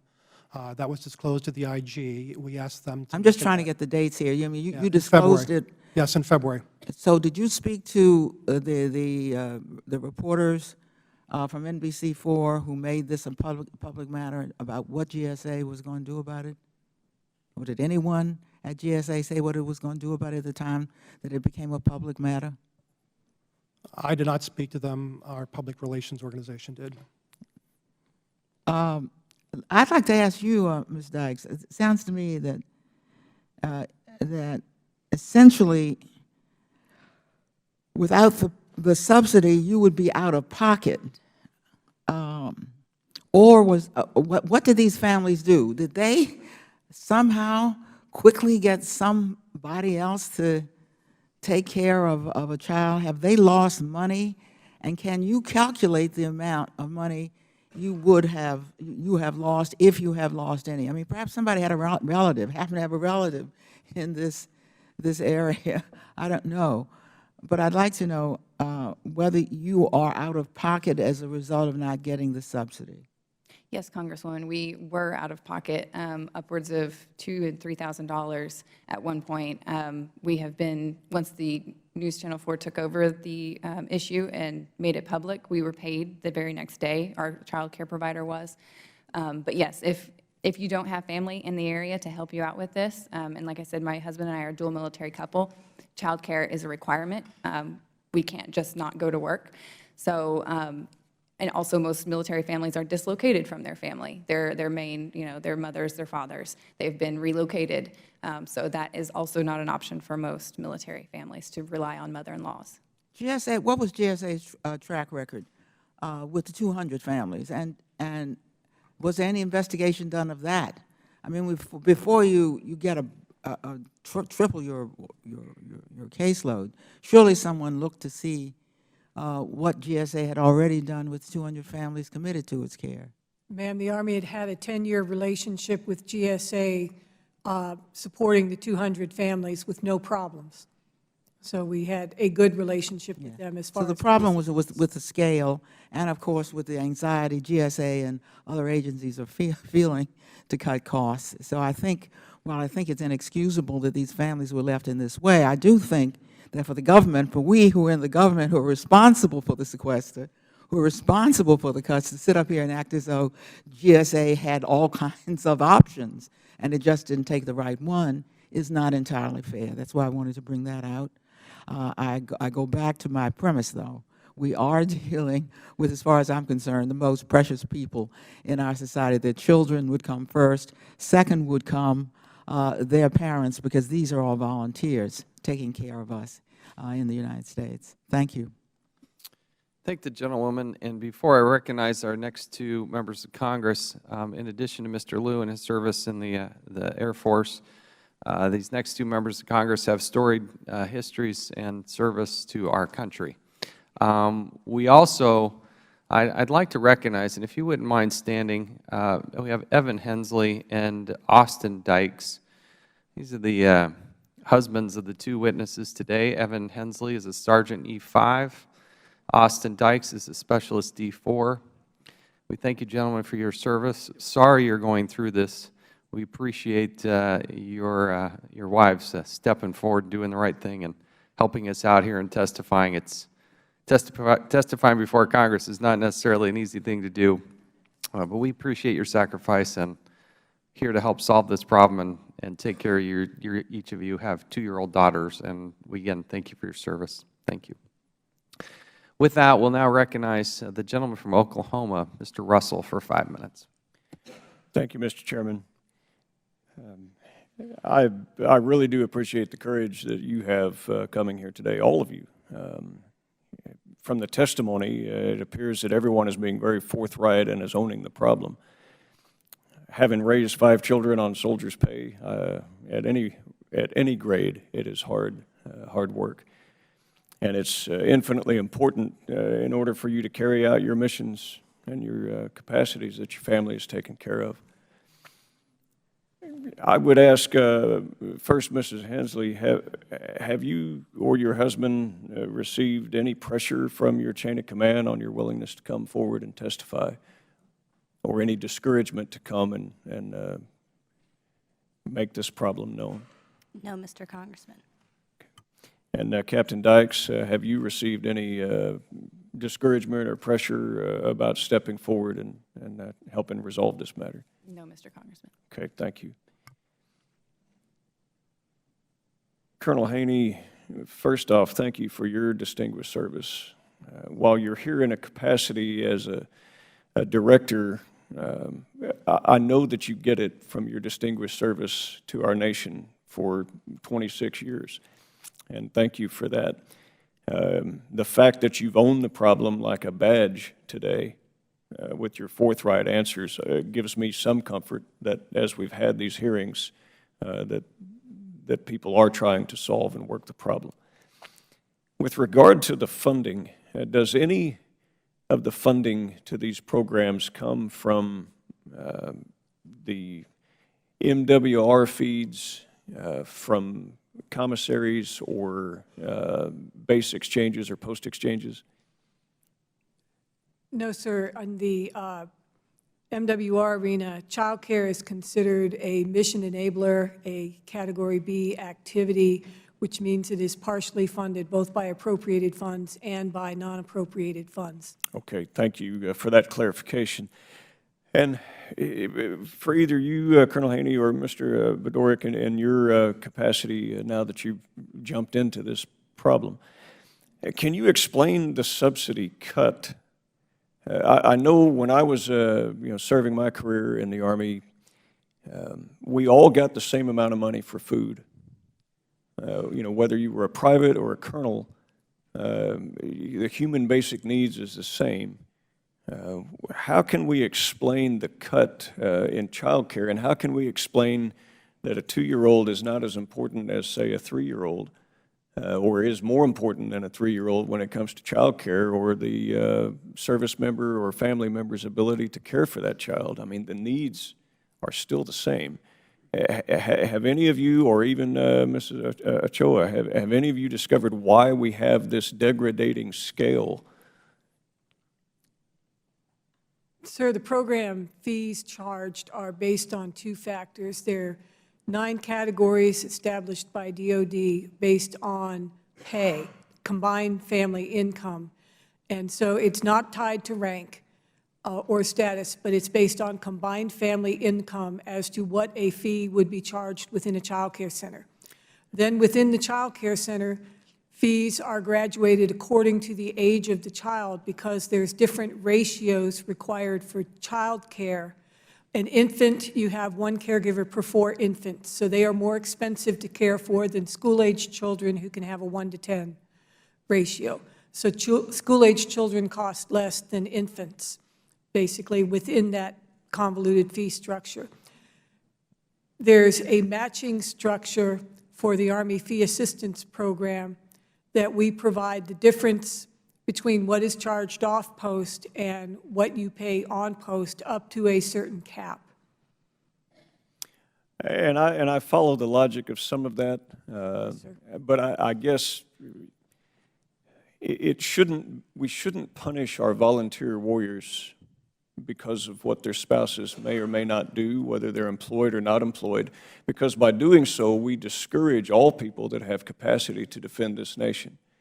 And if we punish those that have a lack of capacity to care for their children, or we somehow punish those who might have better means to pay for children and their child care, it's really irrelevant. It's kind of like food. We want the best warriors to defend our country, and by separating or categorizing somebody's children as more important or less important based upon their station or the employment of their spouses, has anyone given any of that a serious look? Sir, all of our children are important to us, and that is one of the reasons I believe that my chain of command has directed a number of reviews of the entire child care and fee assistance program. Well, I would hope that we would. Our warriors ask for very little.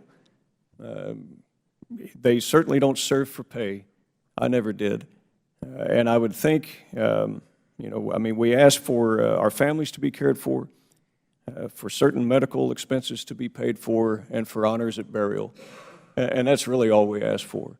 And I think, given the amount of this magnitude of the problem and the impact it can have on mission readiness, and we're talking in terms of government dollars, $3 million.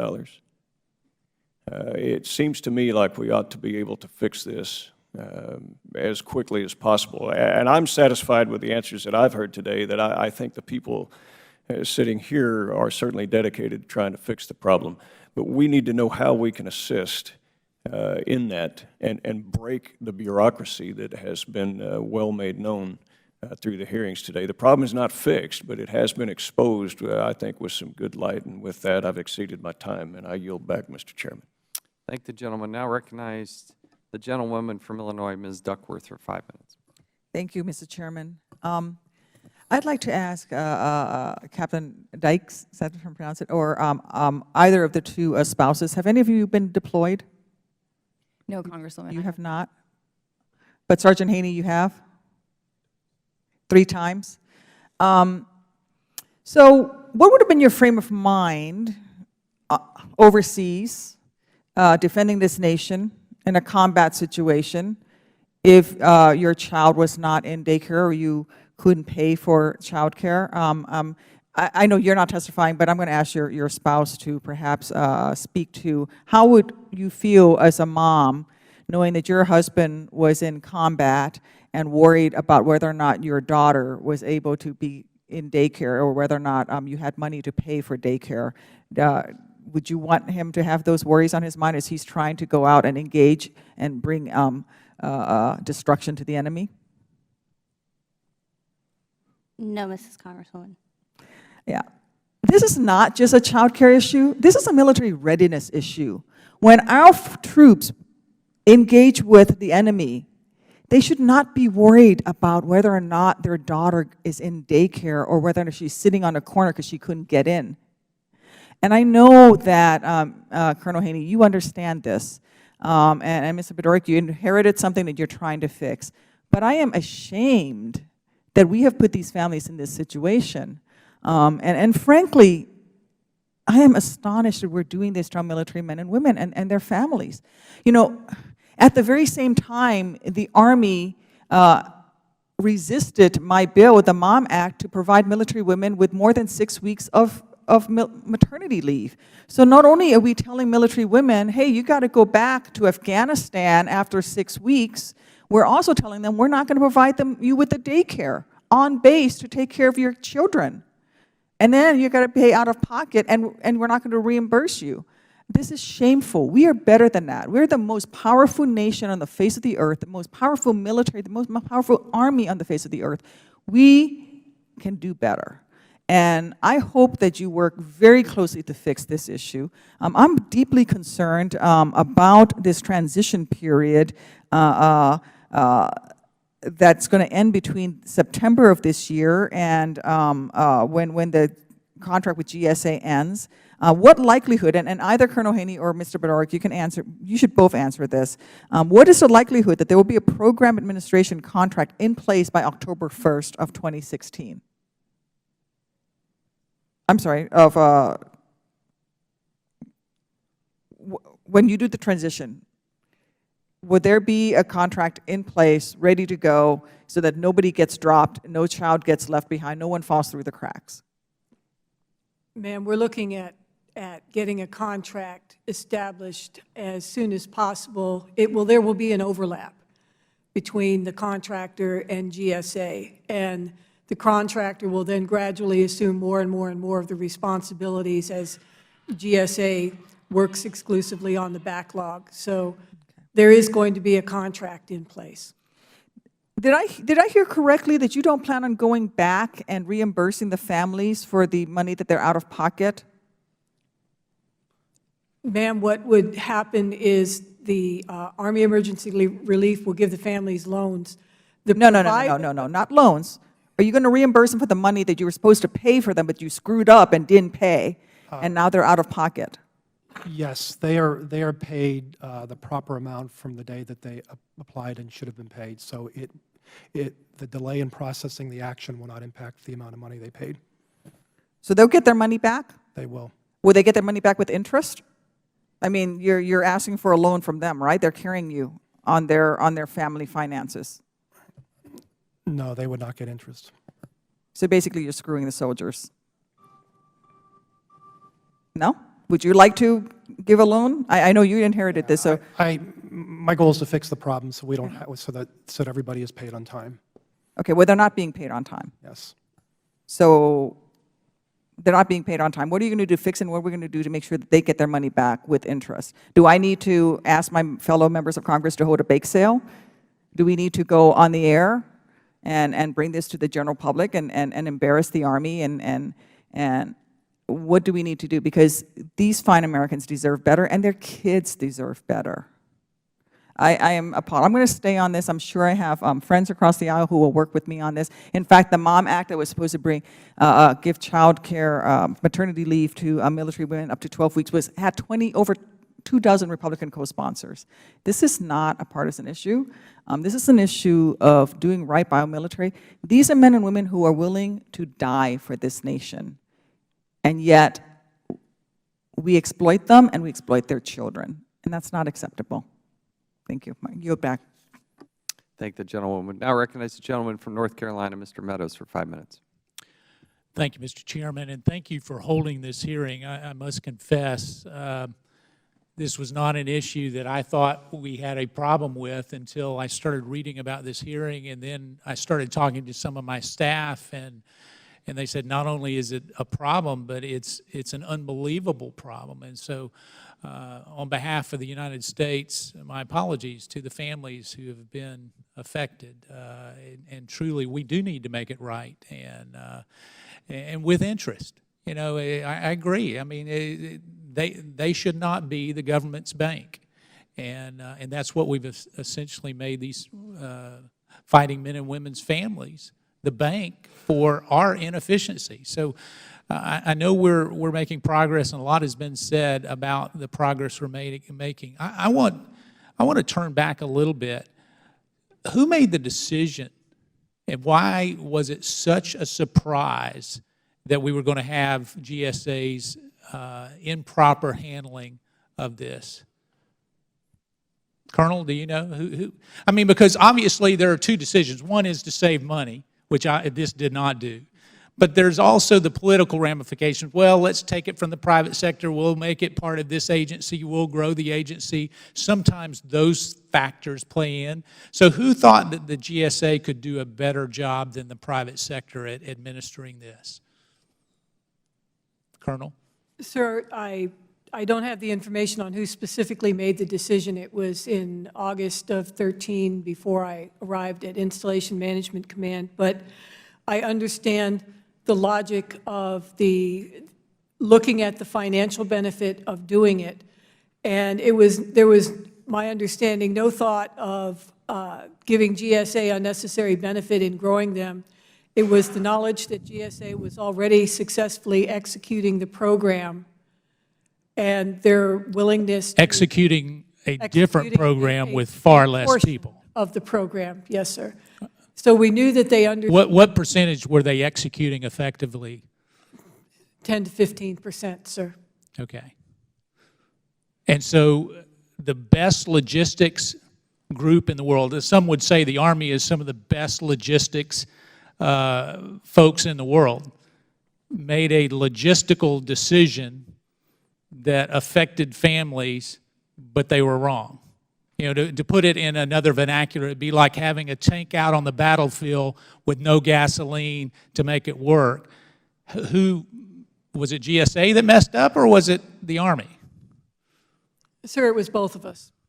It was our lack of due diligence in ensuring that GSA was ready to take on the mission, and it was staffing problems on GSA that they didn't bring up to us. Okay, but we keep coming back to staffing problems, and that's like asking a florist if they were surprised with Valentine's Day coming and they didn't have enough flowers. I mean, it just doesn't make sense. You knew how many people were there, so why would they have been surprised at the processing? GSA, you want to answer that? Why were they surprised? Why was GSA surprised? Yeah. I mean, why the big backlog? I mean, if you're so efficient at it, why would you be surprised? So I could speculate on that. I was not there, but I think they probably underestimated the number of providers. The other thing that I would tell you is if you're going to save money from the prior vendor, you have to have better systems or lower cost of labor. And I think GSA, and do you have better systems and lower costs? I don't know. I know that our systems were not good, and GSA underestimated what. But today, I mean, you're looking backwards. Obviously, you've looked at that. Do you have better systems and lower cost providers? Yes or no? I do not know what the other vendor had, but we did not have a system that was adequate. So you don't even know today whether you were going to be more cost efficient or not. So it just sounds like that we've messed up, but we really don't know why we messed up, and so potentially we could mess up again? No, GSA has implemented a system to handle the application processing that is now in place. It was put up quickly. It will help us deal with the backlog going forward. But okay, we have a backlog, so let me, in the 24 seconds I have remaining, what would be the problem of paying all the invoices and relying on the military men and women to be men and women of integrity, who I believe they are, and say, golly, we may have made a mistake. it couldn't have been any bigger mistake paying all the invoices and just getting them paid at this point than the $8.4 million mistake that obviously we've just made. Why don't we just go ahead and pay them? Cut the check in 30 days to everybody. Eliminate the backlog. Sir, that's essentially what we have directed GSA to do, is when there are discrepancies, pay the amount that you know was right, or pay the amount that you paid last month, and then worry about the discrepancies. So if you've directed them to do that, GSA, are you going to be able to pay everybody in 30 days? And so men and women are not going to have to worry about bad credit or bankruptcy, or are you going to pay it all in 30 days? They've instructed you, is what Colonel just testified. Yes, we are going to pay. So the backlog will be gone in 30 days. We have a backlog of applications, but the backlog of invoices will be significantly improved with this policy change. Significantly improved is not all paid. Can you pay them in 30 days? We can pay them in 30 days, yes. Will you pay them in 30 days? Do I have your commitment today? Yes, we will pay them. All right, thank you. I yield back. Thank the gentleman. We now recognize the ranking member of the full committee, Mr. Cummings of Maryland, for 5 minutes. Thank you very much, Mr. Chairman. To the panel and to the committee, I was sorry I had some other pressing matters this morning, but I have kept up with the hearing.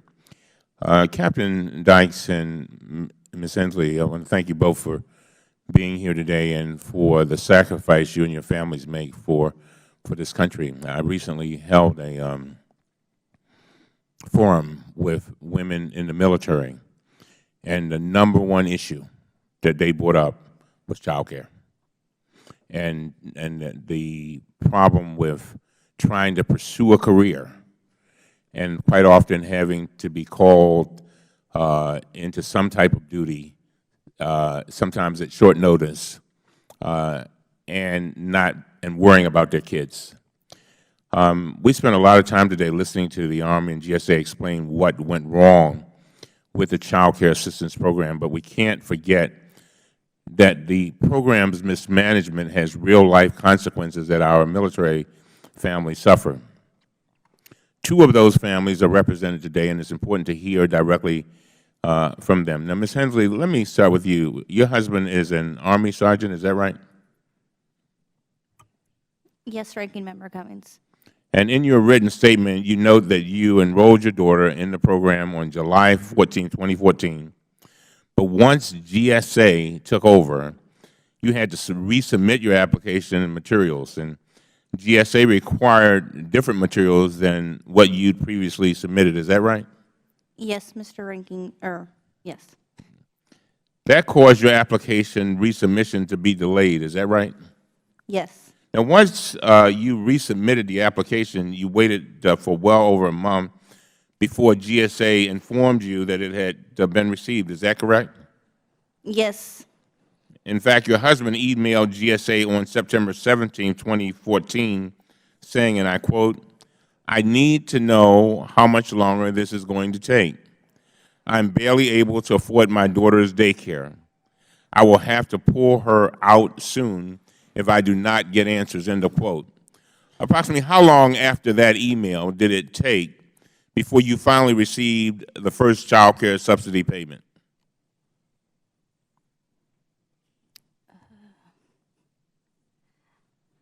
I believe when we emailed them, they emailed us back within 2 days. And it took them a month, it took them a month because they told us that they received our application in August. And here it was September 19th. So they never told us that they received any application. From there, we ended up getting our pay. It was in November. So that's quite a while, isn't it? Yes, And you needed that money, is that right? absolutely. Badly. Yes. So from July 2014, when you first applied for the program, to November 2014, your family received no child care fee assistance. What impact did that have on your family? We were put in a situation where we had to actually ask our family for money. It was the most stress that I think I have ever had to endure in my life, not knowing if you're going to be able to afford diapers for your child. It was very heartbreaking, the things that we had to do to make sure our child was able to continue to be in daycare, because not only was it about the daycare, but I was within a few days from putting in my 2 weeks notice for my job. Wow. Captain Dykes, your family experienced similar delays in awaiting child care fee assistance. You told NBC that child care subsidies for your daughter were delayed up to 3 months. Is that right? Yes, Ranking Member Cummings. And what impact did that have on your family? Monetary resources were severely depleted. We weren't able to pay for student loans that we were trying to pay off. We had to put lots of things on hold in order to pay for the daycare, that unexpected daycare costs, basically. So then I assume that you were putting off paying certain things that needed to be paid. And then a lot of people don't know how that works, but you get on a slippery slope and just trying to pay Paul, but Peter doesn't have any money, so you're just struggling. Is that right? Yes, Mr. Cummings. And these next questions are to either one of you. Has the situation improved?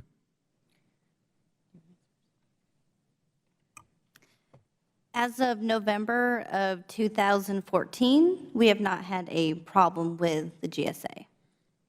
And you, Ms. Dykes? My issues are ongoing.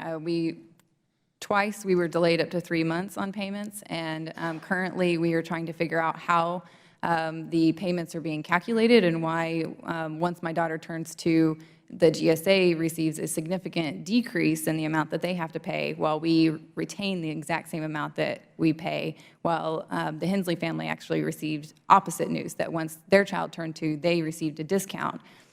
So everybody kind of gets a discount, but that wasn't our case, and no one has been able to explain to me how it's calculated, why there's a difference in change. Yeah, there's still ongoing issues. Now, Mr. Bedorick, I understand that you testified on oath that any families that were forced to pay funds out of their own, out of pocket, will be fully reimbursed for what they would have been due under the program. Is that right? Yes. Say it loud. I want to make sure I hear you. Yes, that's correct. And Captain Dykes, did you hear what he just said? Yes, I did. Ms. Hensley, did you hear what he just said?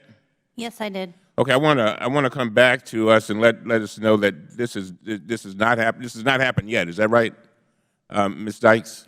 I have been paid up to July, so Okay. I'm waiting. We've been told that they're always going to be a month behind in payments. That wasn't the case before the GSA took over our contract, but we've been told that we will always be a month behind, or that the GSA will be.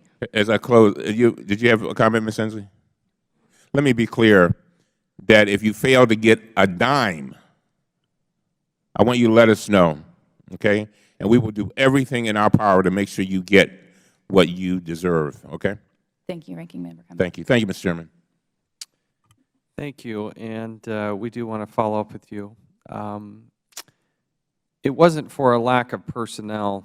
There were nearly 190 people at the GSA working on this, and yet there were less than 40 that were working on it prior under Child Care Aware. I think one of the screw-ups, one of the messes, had to do with software and systems that were undervalued. One of the big stories that we're trying to follow and track down in overall government is, since I was able to take office, since President Obama took office, the Federal Government has spent in excess of $525 billion on IT, and it doesn't work.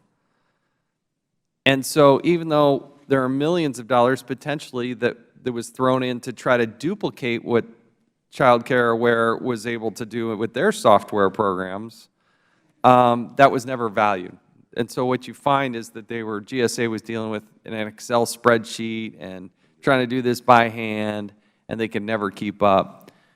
The subcommittee chairman of a new subcommittee that we created this year is Mr. Hurd of Texas, who is helping to spearhead this. He understands IT, working closely with Mr. Liu and others to try to tackle the software portion of this.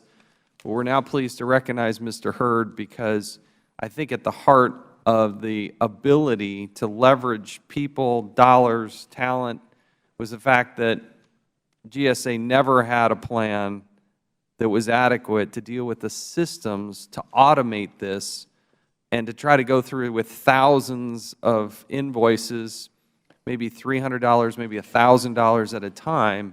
The thing fell apart, it got behind, it compounded, and it continued to grow in its problems.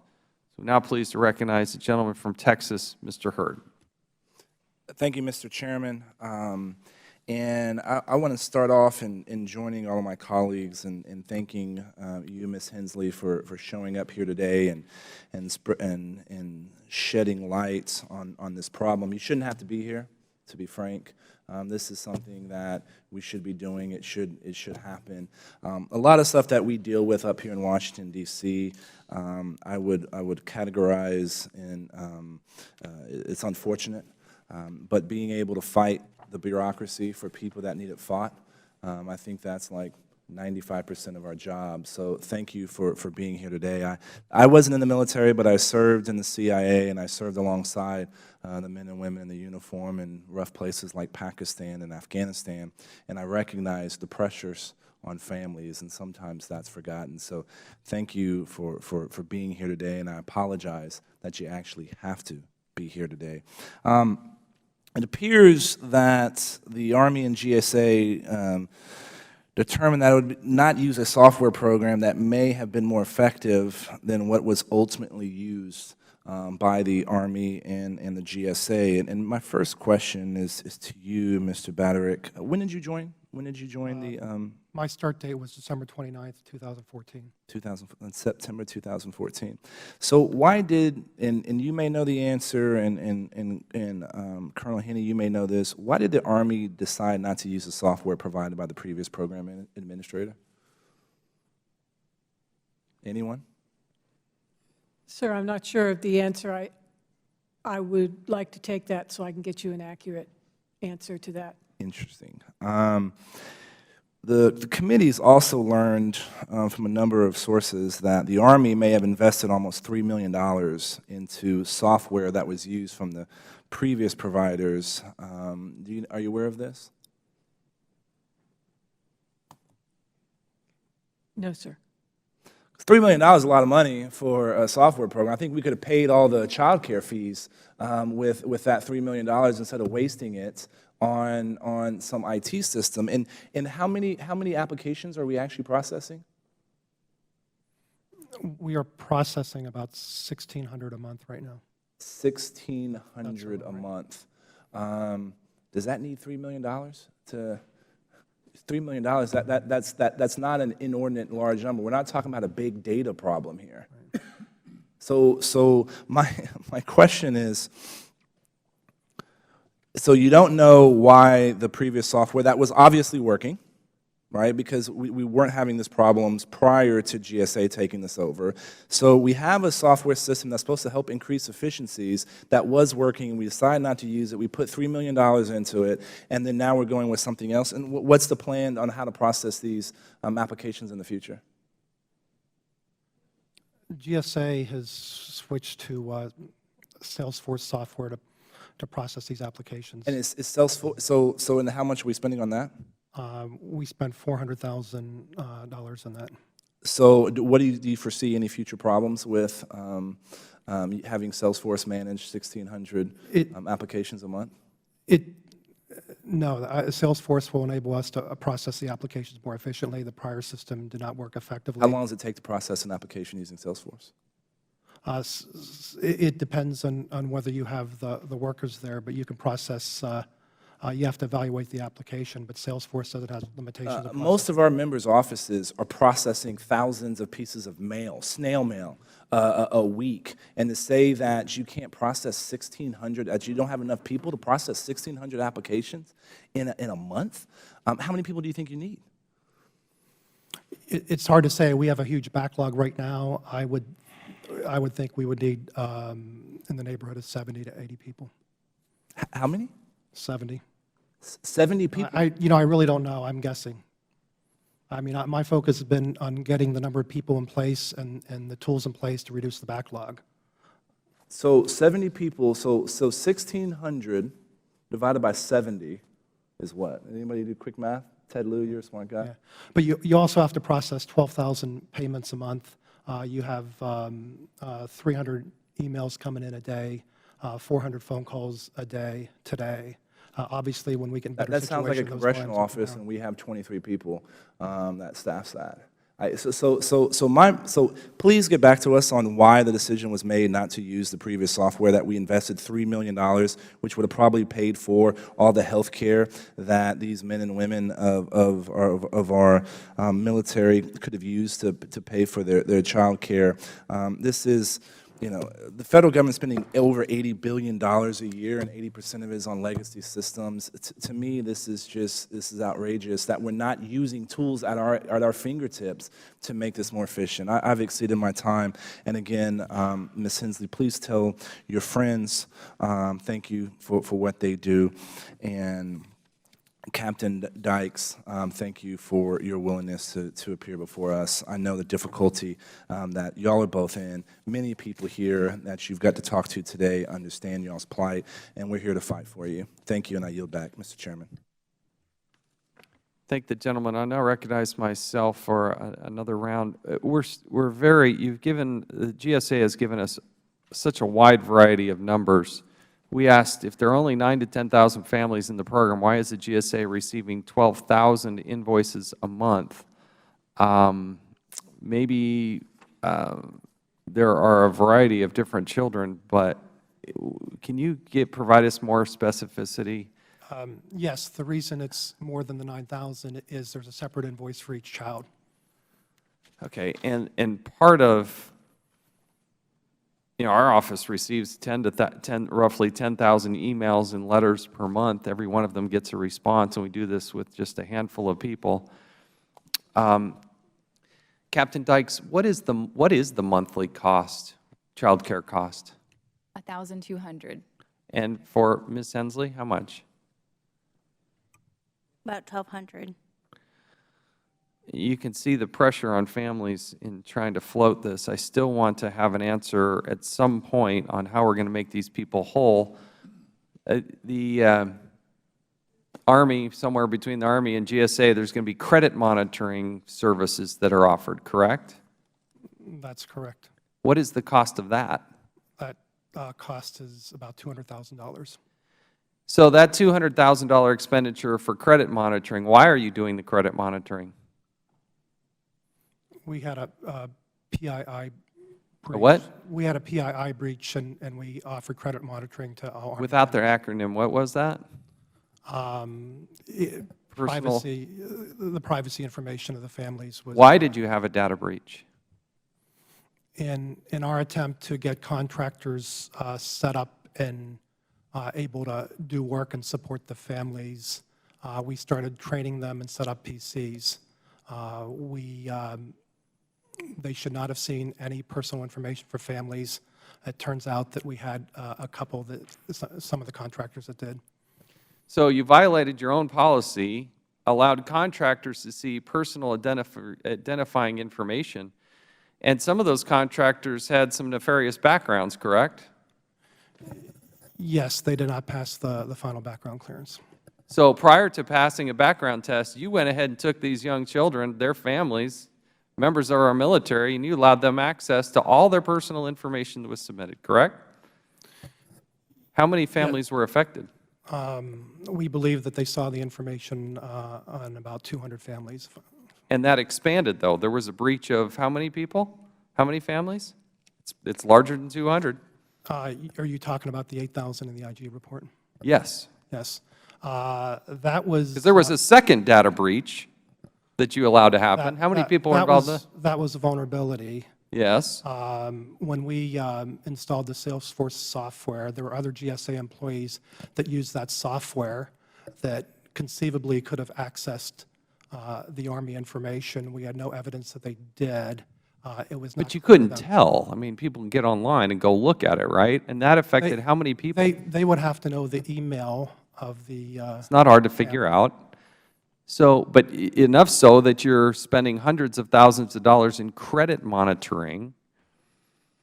We had a person who had a warrant out for their arrest, and that information included data such as, where the children were, with their child care providers. I mean, this is our United States military. We got a lot of people out here who want to do harm to these good people. And you're going to offer credit monitoring? Anything else? No, we offer credit monitoring to the families. How do you has anybody been fired? We have replaced the top-tier management. No one has been fired. To the point that was brought up by Mr. Micah, you're going to provide us a list of the people that were involved and engaged in this process, including their compensation and any bonuses that they've had, correct? Correct. When will you provide that information? I believe I can provide that in a week. One of the great frustrations here is that people make mistakes. I get that, but this is not a simple mistake. You're violating policy, and there doesn't seem to be any consequence to that. If somebody in the military knowingly, willingly violates policy, they could very well be terminated. There are lots of other disciplinary things that could happen to them. But in the federal government, at the GSA, the overwhelming people, they're good, hard-working, decent, patriotic people, but they do a good job, and they abide by the rules. You set up the rules. You have a couple of data breaches. You make a multi-million-dollar mistake. It affects tens of thousands of people. And does anybody get disciplined? Does anybody disciplined? No one has been disciplined. No one's been disciplined. It just continue on. Ms. Haney, I am glad that Child Care Aware is evidently going to come in and try to help save the day.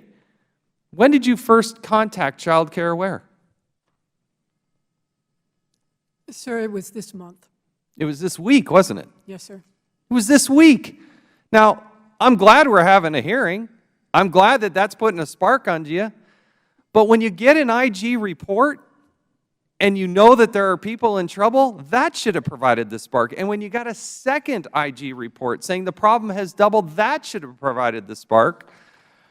We can't hold enough hearings to get enough spark under people's, under people to actually take the action. I'm glad that you're doing it. I agree with Mr. Russell that I appreciate that you're owning up to this, but not only did we not get behind on payments, we did data breaches. We provided access to information that should never have been there. Nobody gets disciplined. Nobody's held responsible.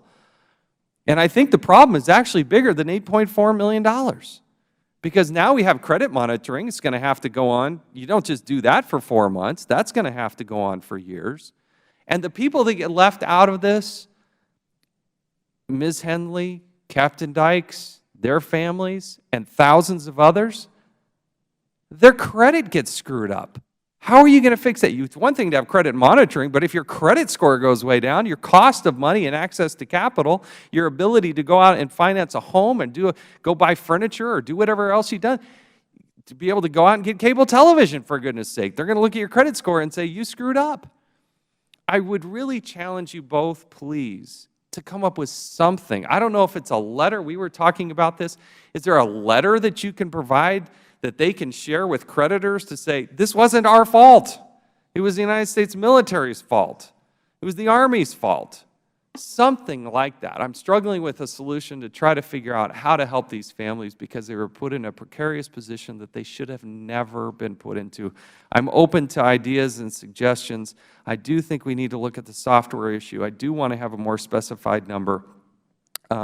I think this is a government-wide problem. I don't think this is specific to the GSA. I don't think it's specific to the Army. I don't think it's specific to the Pentagon. I think it is government-wide. I think we could pick apart any department and agency, and we would see how software has screwed up their lives. I don't know how you spend $400,000 on Salesforce.com to process 12,000 or so applications.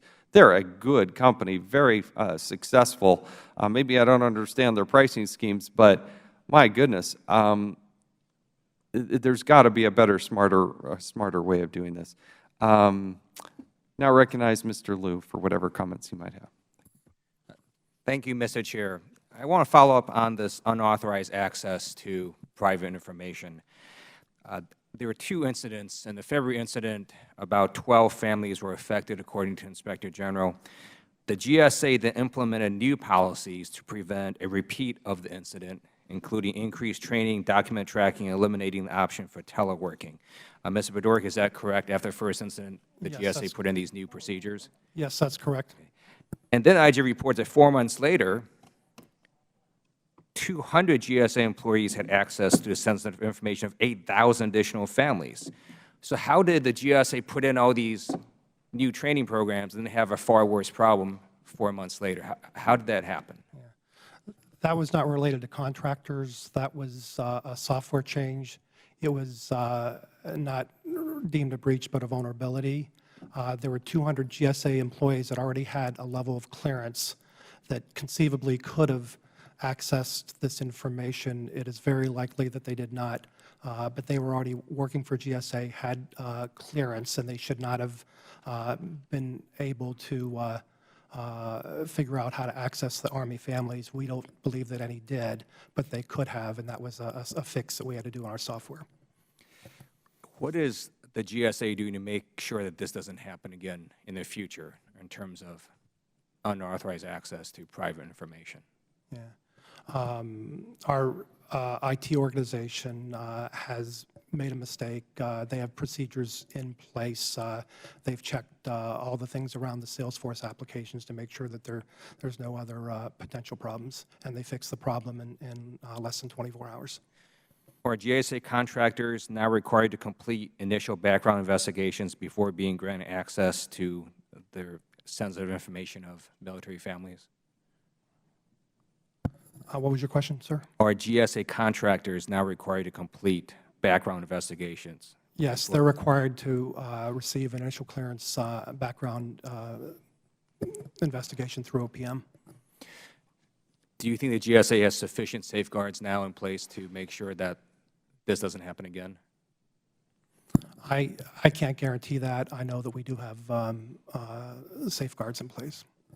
I do agree with the Chair that I think this is a government-wide problem. It seems like every 2 months in this hearing room we hear about data breaches and unauthorized access to private information, and then credit monitoring.